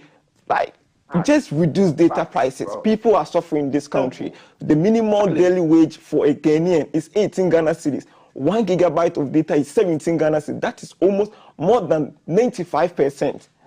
How? When you upload your content, you make money from it. Has this affected your incomes in any way from your online platforms? The revenue that I generate on YouTube, recently I was giving interest-free loans on my channel. I donated 7,000 Ghana cedis for sanitary pad for ladies on my channel. So the tech into that platform, all the revenue that I generate, I used to help the community. Even the platform that people use to report their lost stolen item, it is free. I am the one supposed to pay the bills. And also we support students that are into developing. We use all this kind of money to support the community. So just in case the community, they are suffering, we are the one, we need to step in. And this thing, it is not stopping today. We are deploying 60,000 interviewers in Ghana next week, just in case we don't see any positive result. The guidelines there. I just posted it on my timeline. We need not less than 3,000 in Ablekuma West. That's where the Minister of Communication and Digitalization is. We need to tell the people that she is responsible for high data prices in the country. Is she? Yes, she's part of the board. Let me pick Kojo's thoughts on this. How is the data price situation affecting your revenue inflows from what you put on social media? And then I'll take your comment on the responsibility of the sector minister. So, as I said, we used to spend a specific amount of money on data, right? Right now, it's off YouTube. You spend a huge chunk of that money on internet because, once again, we are dealing with time-sensitive content and we are supposed to upload on time. We upload about 6-7 videos in a day. In a week, we are talking about 25 videos. And so we need to spend so much on data, you understand? So it has really, I don't think you are going to feel it like that. By the end of the day, there is a chunk of your money going into internet. And what I'm saying is we are not even getting value for that amount that we are spending on the internet. where there are some times that you put out a complaint, it take them like a year for them to come and fix. There is nothing like user experience or anything. It's just vibes and inshallah. So there is a problem. It has affected, and as you rightly said, even people that watch our videos, when you look into the back end metrics and everything, you see that people watch your video in the night, 12 a.m., 1 a.m. Why must it be so? Why must it be so? Are they nocturnals? People have to come and download videos on their phones, or they have to use like free Wi-Fi anywhere they find themselves, download the video and go home and watch it. Some people to wait 12 before they can watch your videos. It's sad. People, you subject people to stress for them to even watch our videos. And when the money comes in, we spend. This is why I was against them taxing content creators in this country, because we go through so much stress in putting out like content, from getting equipment to buying internet to even having upload issues and things. Like, we have a lot of issues when it comes to our space. But then once again, we will have our say, the government or the people in position of power, they will have their way. So no problem. When they introduce it, we are going to pay. But with regards to this data issue here, we will not let it slide. They have to do something about it. They can do it. The significant market power, it is not my fault that one internet or one telco company is having like a significant market power. They put in measures to make sure that they acquire a significant share of the market. If you want to punish them and their colleague telcos, not me. In your right, in what you read, you said they are supposed to protect the interests of the internet user or consumer or whatever. Is it what they are doing? If you are increasing prices of data each and every 3 months and come and tell me that you are protecting my interest, which interest are you protecting? You are protecting zero interest. It is your interest that you are protecting. The NCA and we says, sit there for them to do that thing. The NCA said it is going to work closely with stakeholders to find more reliable sources of internet, more affordable internet access, ensure more affordable internet access. Have you been approached by any official, or do you expect to be approached by any official in this regard? See, when you approach, or if they approach, they have to come with tangibles. We are not going to do lip service anymore. I'm not going to listen to anything. Either you are coming to me with like tangibles where it will affect the people on the street that watch my videos, the people on the street. See, we have been, see, the reason why I'm enraged about this thing is we have been here before. They sat with Sadiq Adams when he started this thing, I think some years ago. Oh, let's sit down and Jojo, we are going to do something about it. Till today, nothing. Oh, we are going to engage stakeholders. Nothing. Lip service. All them they do. Lip service. Sami is agreeing with you here.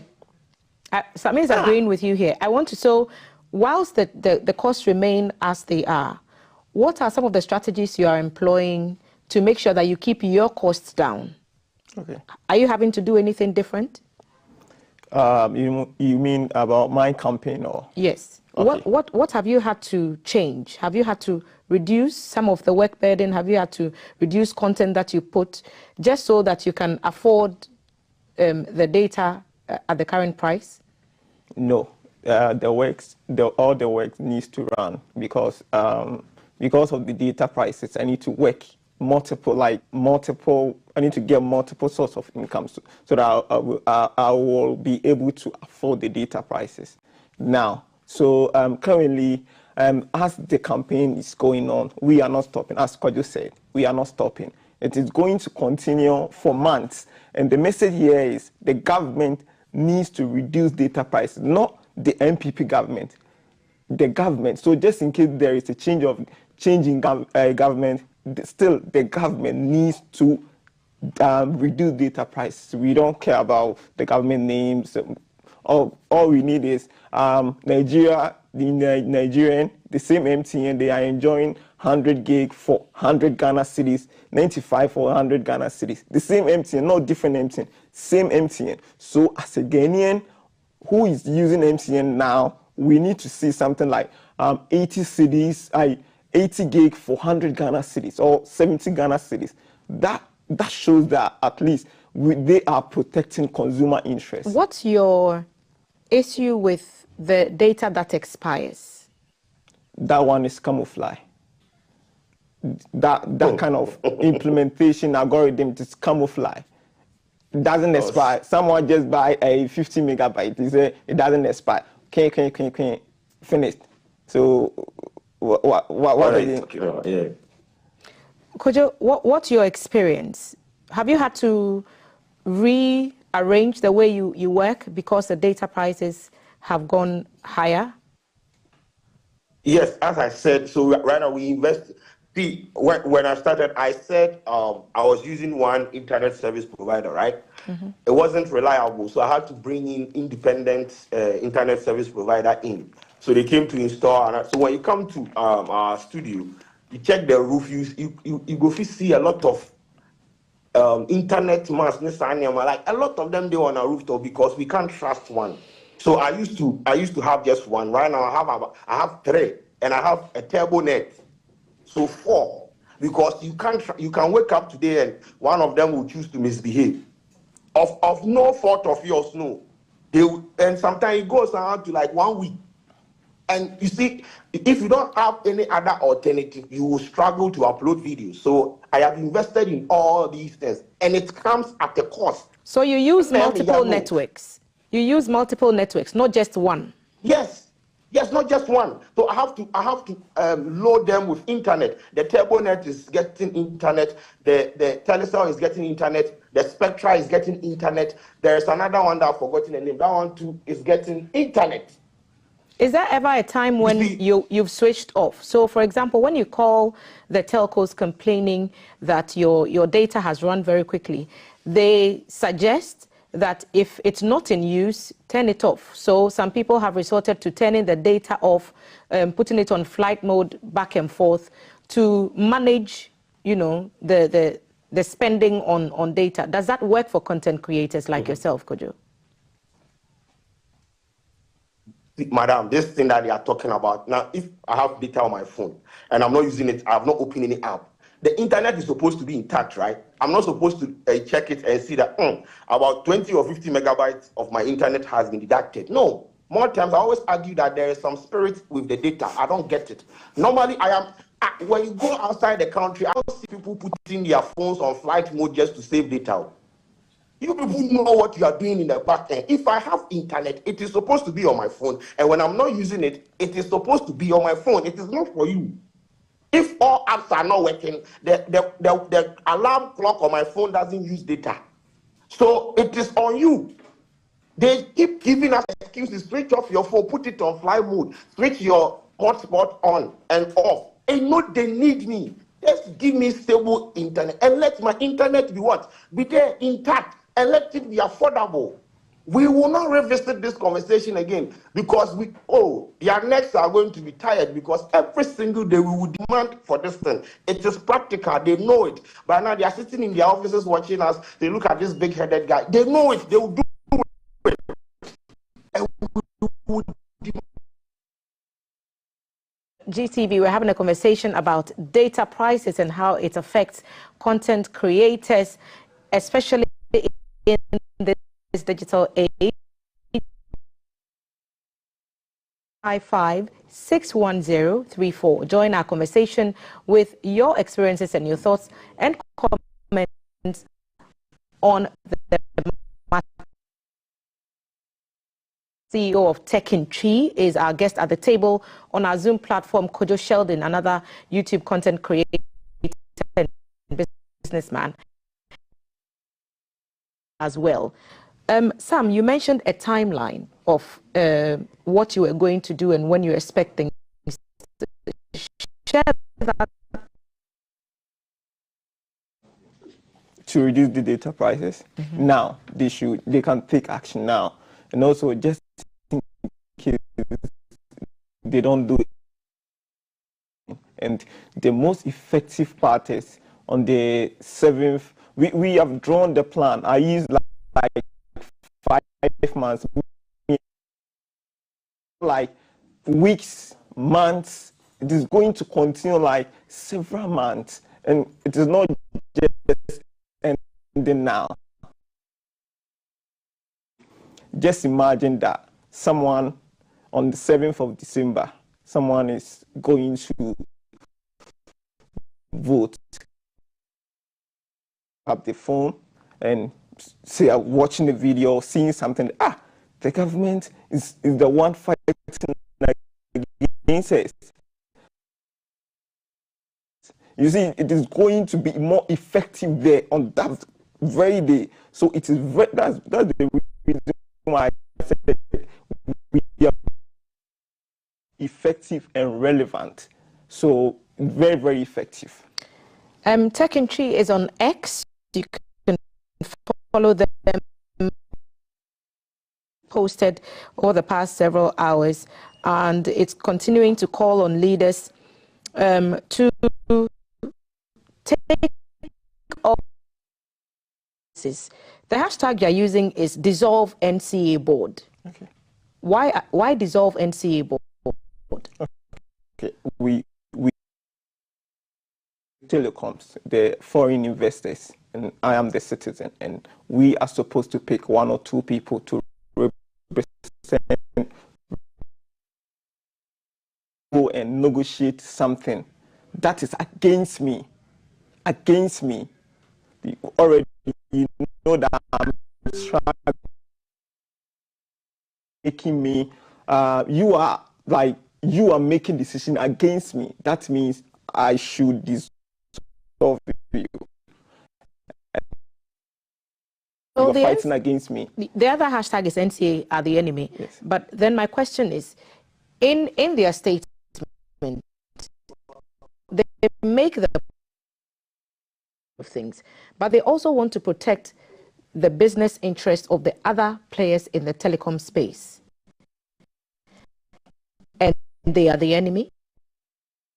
You were coming to implement this SMP. MCN is giving 200 Ghana cedis for like 300 gig. Telecel, I'm waiving taxes from you, invest in equipment, and also for MTN is giving 200 Ghana cedis for 300 gig. Even though you don't have a wider coverage as compared to MTN, people will still do some kind of calculation. You know, Ghanaians,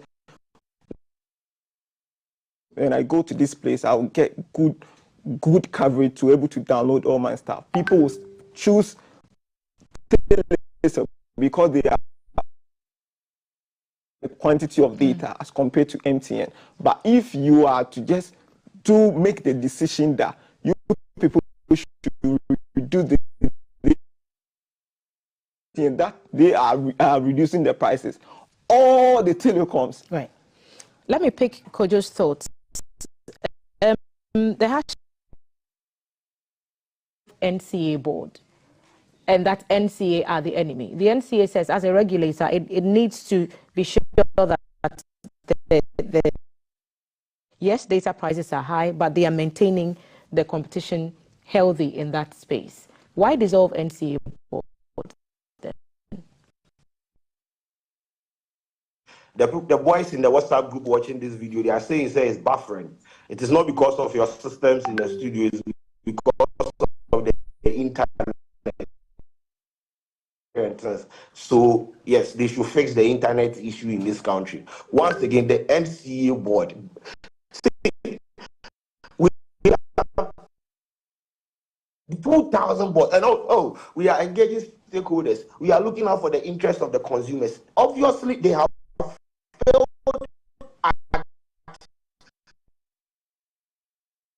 Not going to do anything that is going to be beneficial. And once again, this is not the first time something like this has popped up on the internet.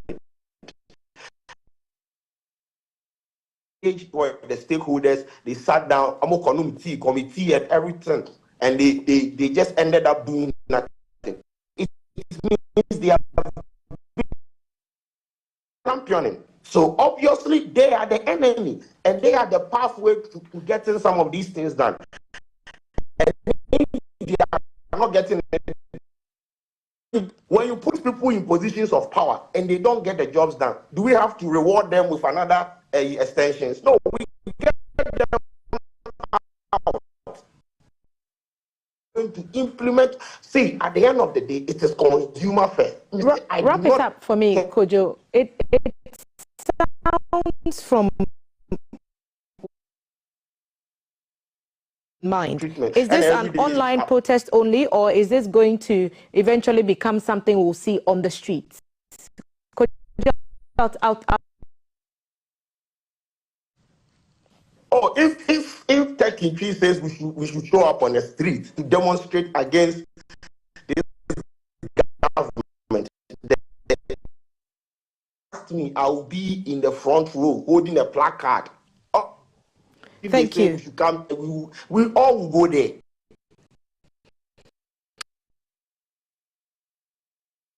Content creator, you can follow him across social media, X, YouTube, and everywhere. Tech in Tree. Final word. Going from virtual to in person.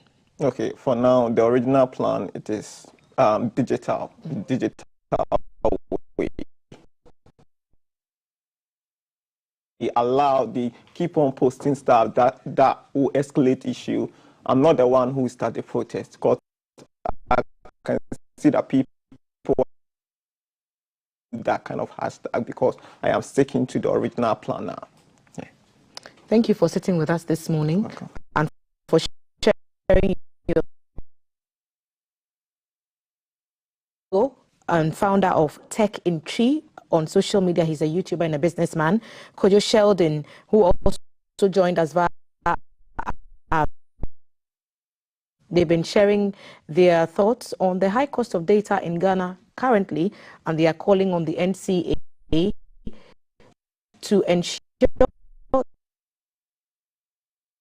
to representatives of the telecommunications companies to be a part of this conversation. We also reached out to the ministry, but we did not get a comment back. They declined. We have. If any of the bodies reach out asking for a place at the table for us to hear their side of the conversation,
Video, video, my internet, I would have said, "Why are we on channel?" But I'm a video.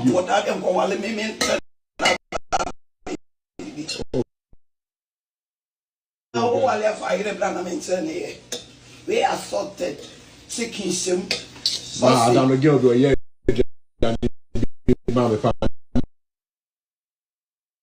Hey, almost I'm not my sister now. Aha, it's just so sure, but so what? Yes, they're trying to read I will have fire, bra. I think my mom is desensitized to my craft. Get it, girl. Take her to the flow. Show her how you rock. Drop it.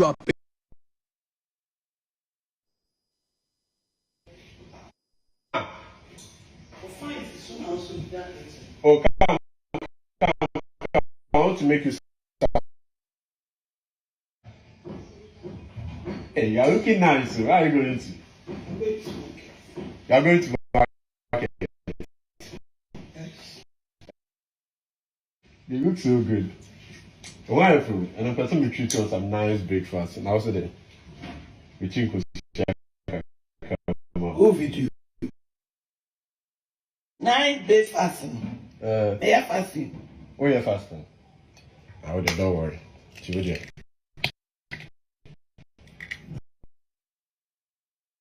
Come on. That's all. Oh, ah! What Pass up.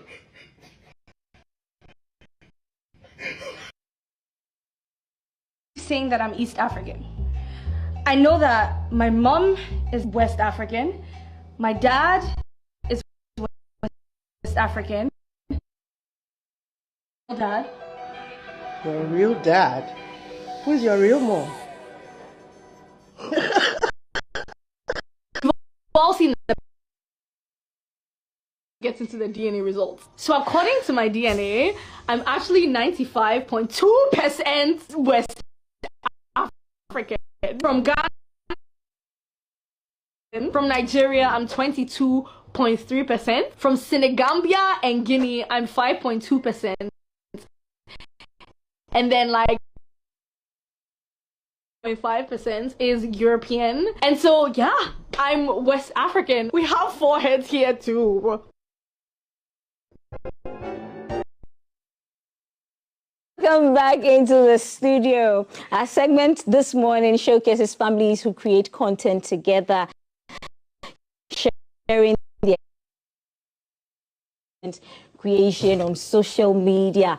In studio with us, we have the creative strategy. She's in studio, and her daughter is Nubuke. She's a content creator. And then I'm Scoot. So if you ever do, so Mighty, if you ever do is Mighty's mom.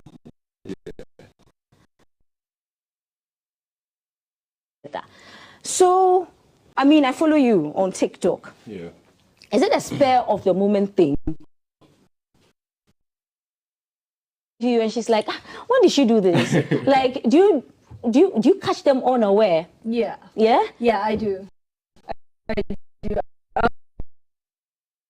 Why do you do that? I feel her irritation sometimes. I watched a video and she was just rolling her eyes.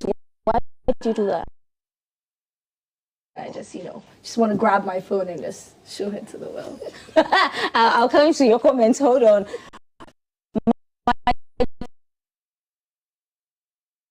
My mom is a very... You cracked it. An egg on her face. It's a TikTok she's very interesting. Okay, she's a funny person. And see, because she's absolutely amazing. And that's what, keeps me going with that. So, yeah. All right. Yeah. She's a bit crazy. She's always been Does she take that? Does she take dramatic. I'm not as dramatic as she is. She has a great sense of humor. I think I have a bit of a sense of humor. So sometimes I get it when she does those things.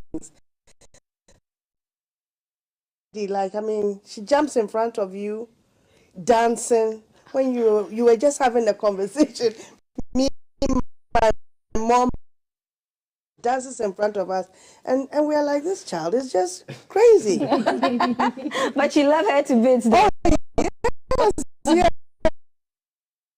Considered. She preps me. Yeah. Okay, great. I do. I do prep her sometimes. Like the DNA video, that was Yes, we saw that. Yeah, we saw that. I was like, no. Okay, good. And then, do you sometimes get a little bit upset when you see it online?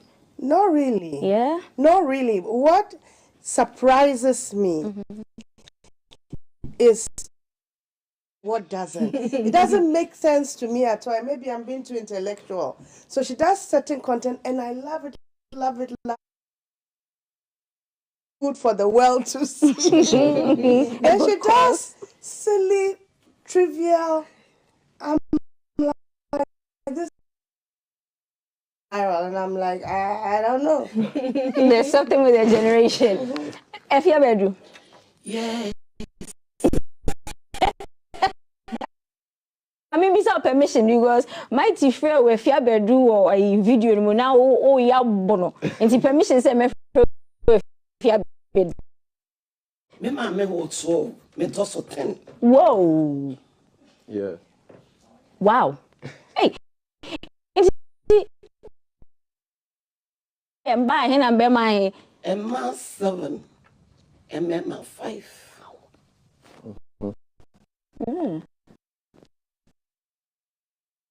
So I say now feel your catch once and I so who are not their tools. Me who say or the camera to me so that. Ebu who say me ya dia. Onim say de metie. Onim say me ni opesu who say obeya me suban no ebe daddy. And suman de ya let say edem. Oh be you said you can I say if you am be yesi enti yesi. Oh yeah, who say any videos no they come viral now. Who are is that how feel it? You want me see menso.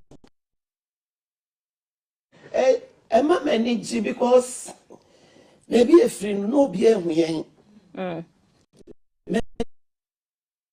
Be any yen. Yam be ya. Timi who sana me nam krum. My tima messi Sister Nyamia ye bebre. Me be inti, Nyamia fa me be so.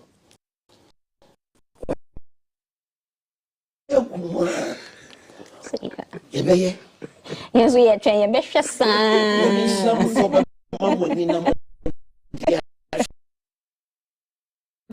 How, Mike, let me begin. How did it start? How the content creation, how did it start for you? First of all, the first video that blew up, we were just in the car going to church. Okay.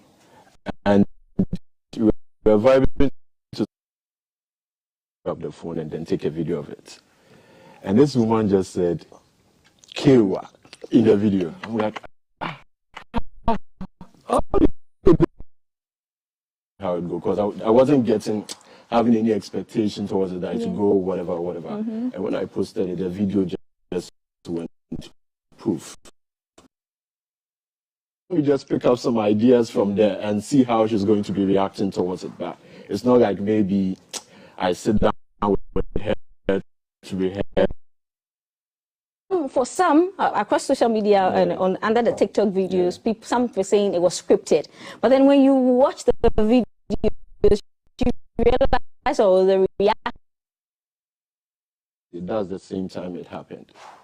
It's not like maybe we've done it like 3 days before. No. So it's not up morning.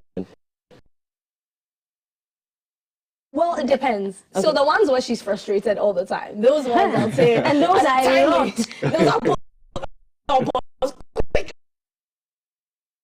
are one that I planned. And I was like, okay, I'm going to film my DNA results and I'm going to do the test. Yeah. So tell us how TikTok content creation. Okay, great. I just think that it's so cool to have an idea and be able to just execute it. And if I have a really good idea, I'm like, Mommy, this, like, what do you think about that? And so somewhere in 2018, I'm always asking them questions. I'm like, okay, so how do I create with you? Okay, good. And, you know, I asked the creators around me, and they were like, go for it. It's history indeed. Prof, how do you feel your daughter out there in the public comments as well, but how do you feel as a mom? Well, I'm quite comfortable with it because I think her content is tasteful. Like so, you know, I understand what it means. And I mean, she started with YouTube, and she dragged me into a couple of them, you know, sometimes very short notice, quite well. Yeah, so I'm comfortable. Then she moved on to Instagram and TikTok, and I'm not on those platforms. Sometimes, or when she will send it, then I'll know, oh, this is what she's done, you know. So what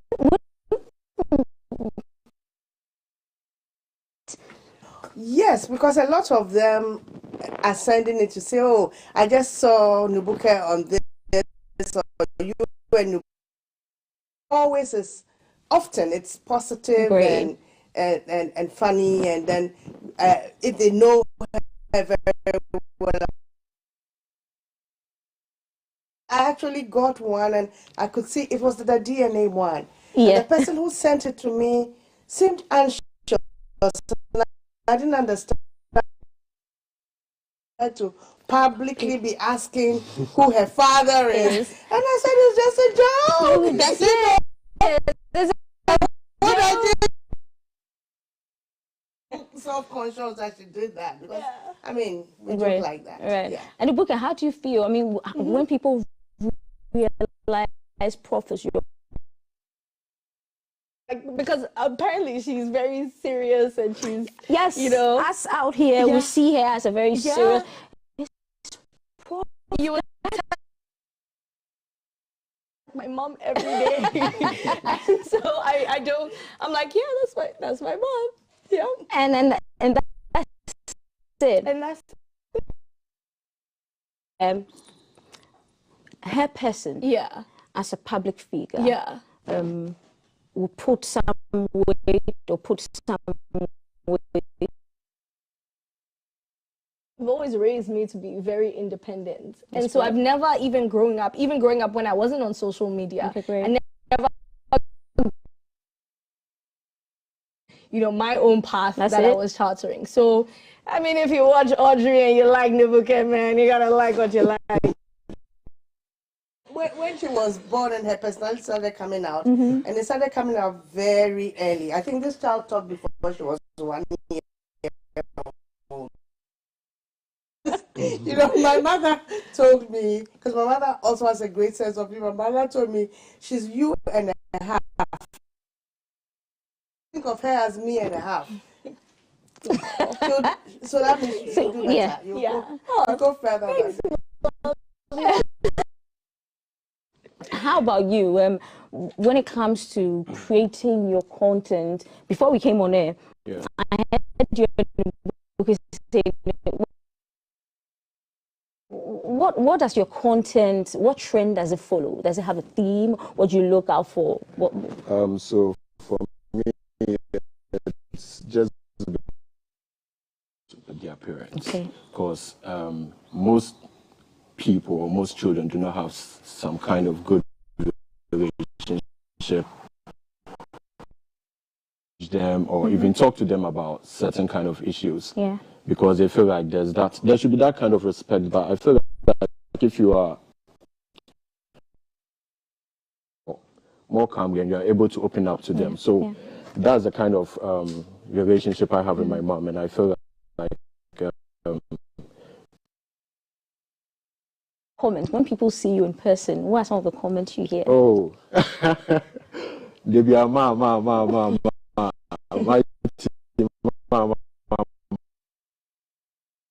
And also, I get people telling me how I've helped them overcome their depression. I do get that a lot. Growing up, I do get that kind of relation. Some people say, oh, my mom died like a couple of years ago, but watching you has made me feel so very heartwarming to hear. Yeah.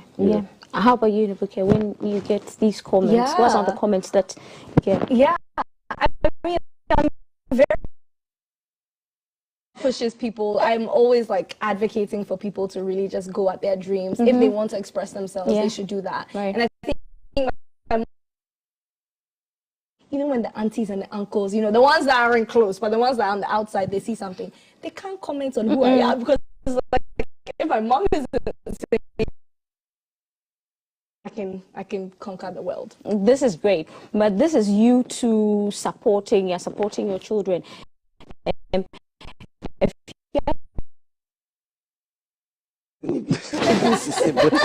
some brofolite.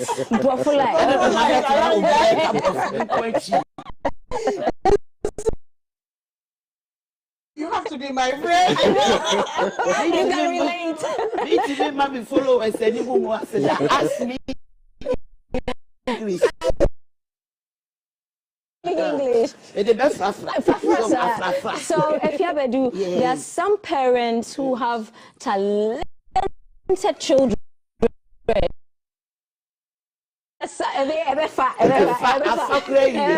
are some parents who have talented children, but would not creative space. They just won't support them. What would you say to such parents?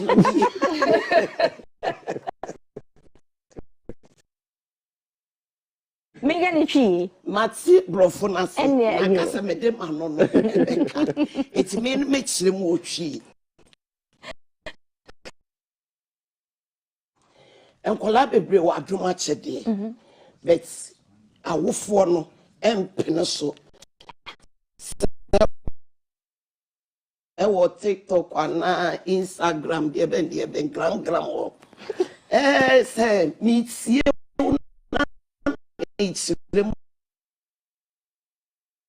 ebi be yi omunufu me meto a me mpene mama iti enkoye sa obi ba o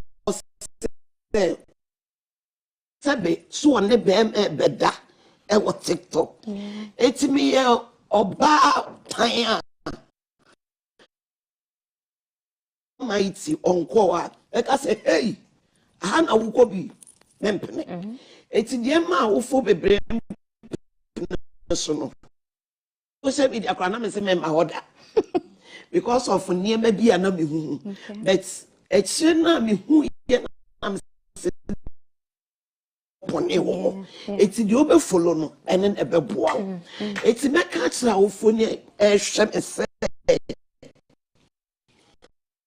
nkwan e ya do atede obi anyame amone se o meko school I'm telling you, school so my bon.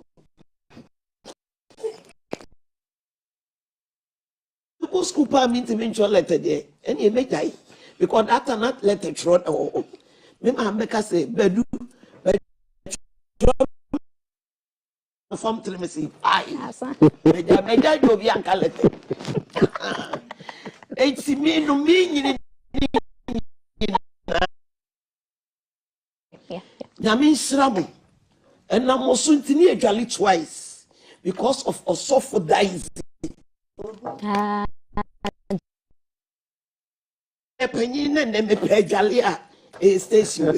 I didn't hear. I ain't seen it say. Namiti Kumasi Asafo. Area Namiti Mono. Sikani ba akopoyo.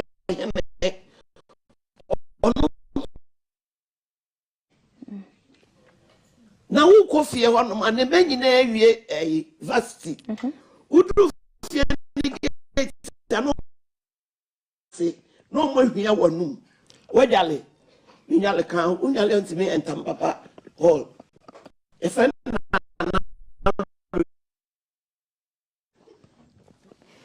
it is Stacy way and a boy meme time 7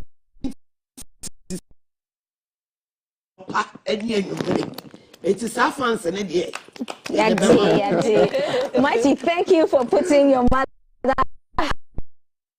It's in a page and one more the India, but I mean, say me 3 times and not 2. Right. Because of this.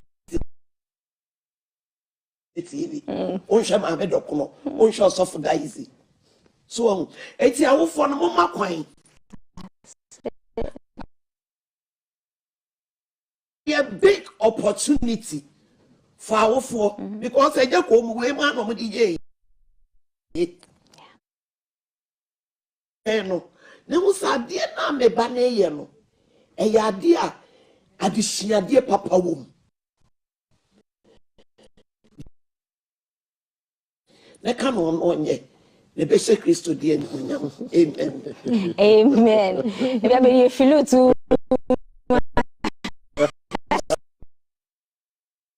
say to parents who have talented kids but do not want them out there or shelf them? I mean, I can understand why some parents, they are really young because there are dangers on the internet, the cyberbullying, there's grooming and all of that. However, you have conversations with your children very early. Okay. You know, sometimes parents think, I'll wait when they are too young. Early in her life, I started to talk to her about the birds and the bees, you know, about sex predators, and I told her whether they are within your family or outside, very, very early. As Mighty said, you relax with your parents, your friends, with your children, you explain to them, you draw the That times when I say, hey, listen, I'm not your friend. I am your mother. Yes. So, you know, draw the boundary here.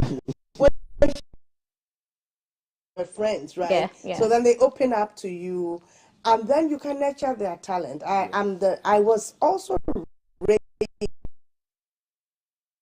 you know, it's okay what you do. You just have to do it well. Yeah. You know. Tell them about the story. How you ended up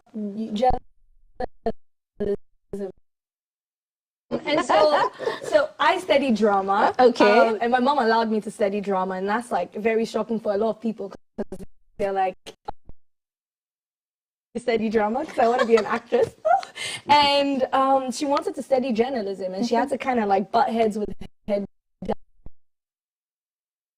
He wanted her to do law. You know, she talks, she's very intellectual. So they wanted her to do law. Absolutely. Yes. And Hooker is very right. You know, but at the end of the day, he came around and he was very proud of me. You know, I was writing a column, and if the column didn't come out, he'd come and say, this week your column didn't come out. What happened? You know, and have to bring their parents around. Because you remember when you were you're young, I don't know how old you were, when you first went to don't even dream on doing that and exposing yourself, but you know, we came around. Yeah. A little bit older. Yes. Right. Okay, so we have to rush out, but we know you. What business do you run? Are you a student? Hey. Okay, so I make gift packages, and my business for somebody, maybe a birthday, graduation. You want to surprise a girlfriend on her birthday? Yeah, I got you. So that's what I basically do. Okay. And also with the everywhere. That's NUBUKE. I work as a content creator and a creative strategist. So if you need help, like sending them out Thank you so much. Thank you so much. And thank you for sharing your loves, your children. And her mother, Professor Audrey Gajepo, and Mighty Osei, a CBA content creator, and his mother, Dorothy.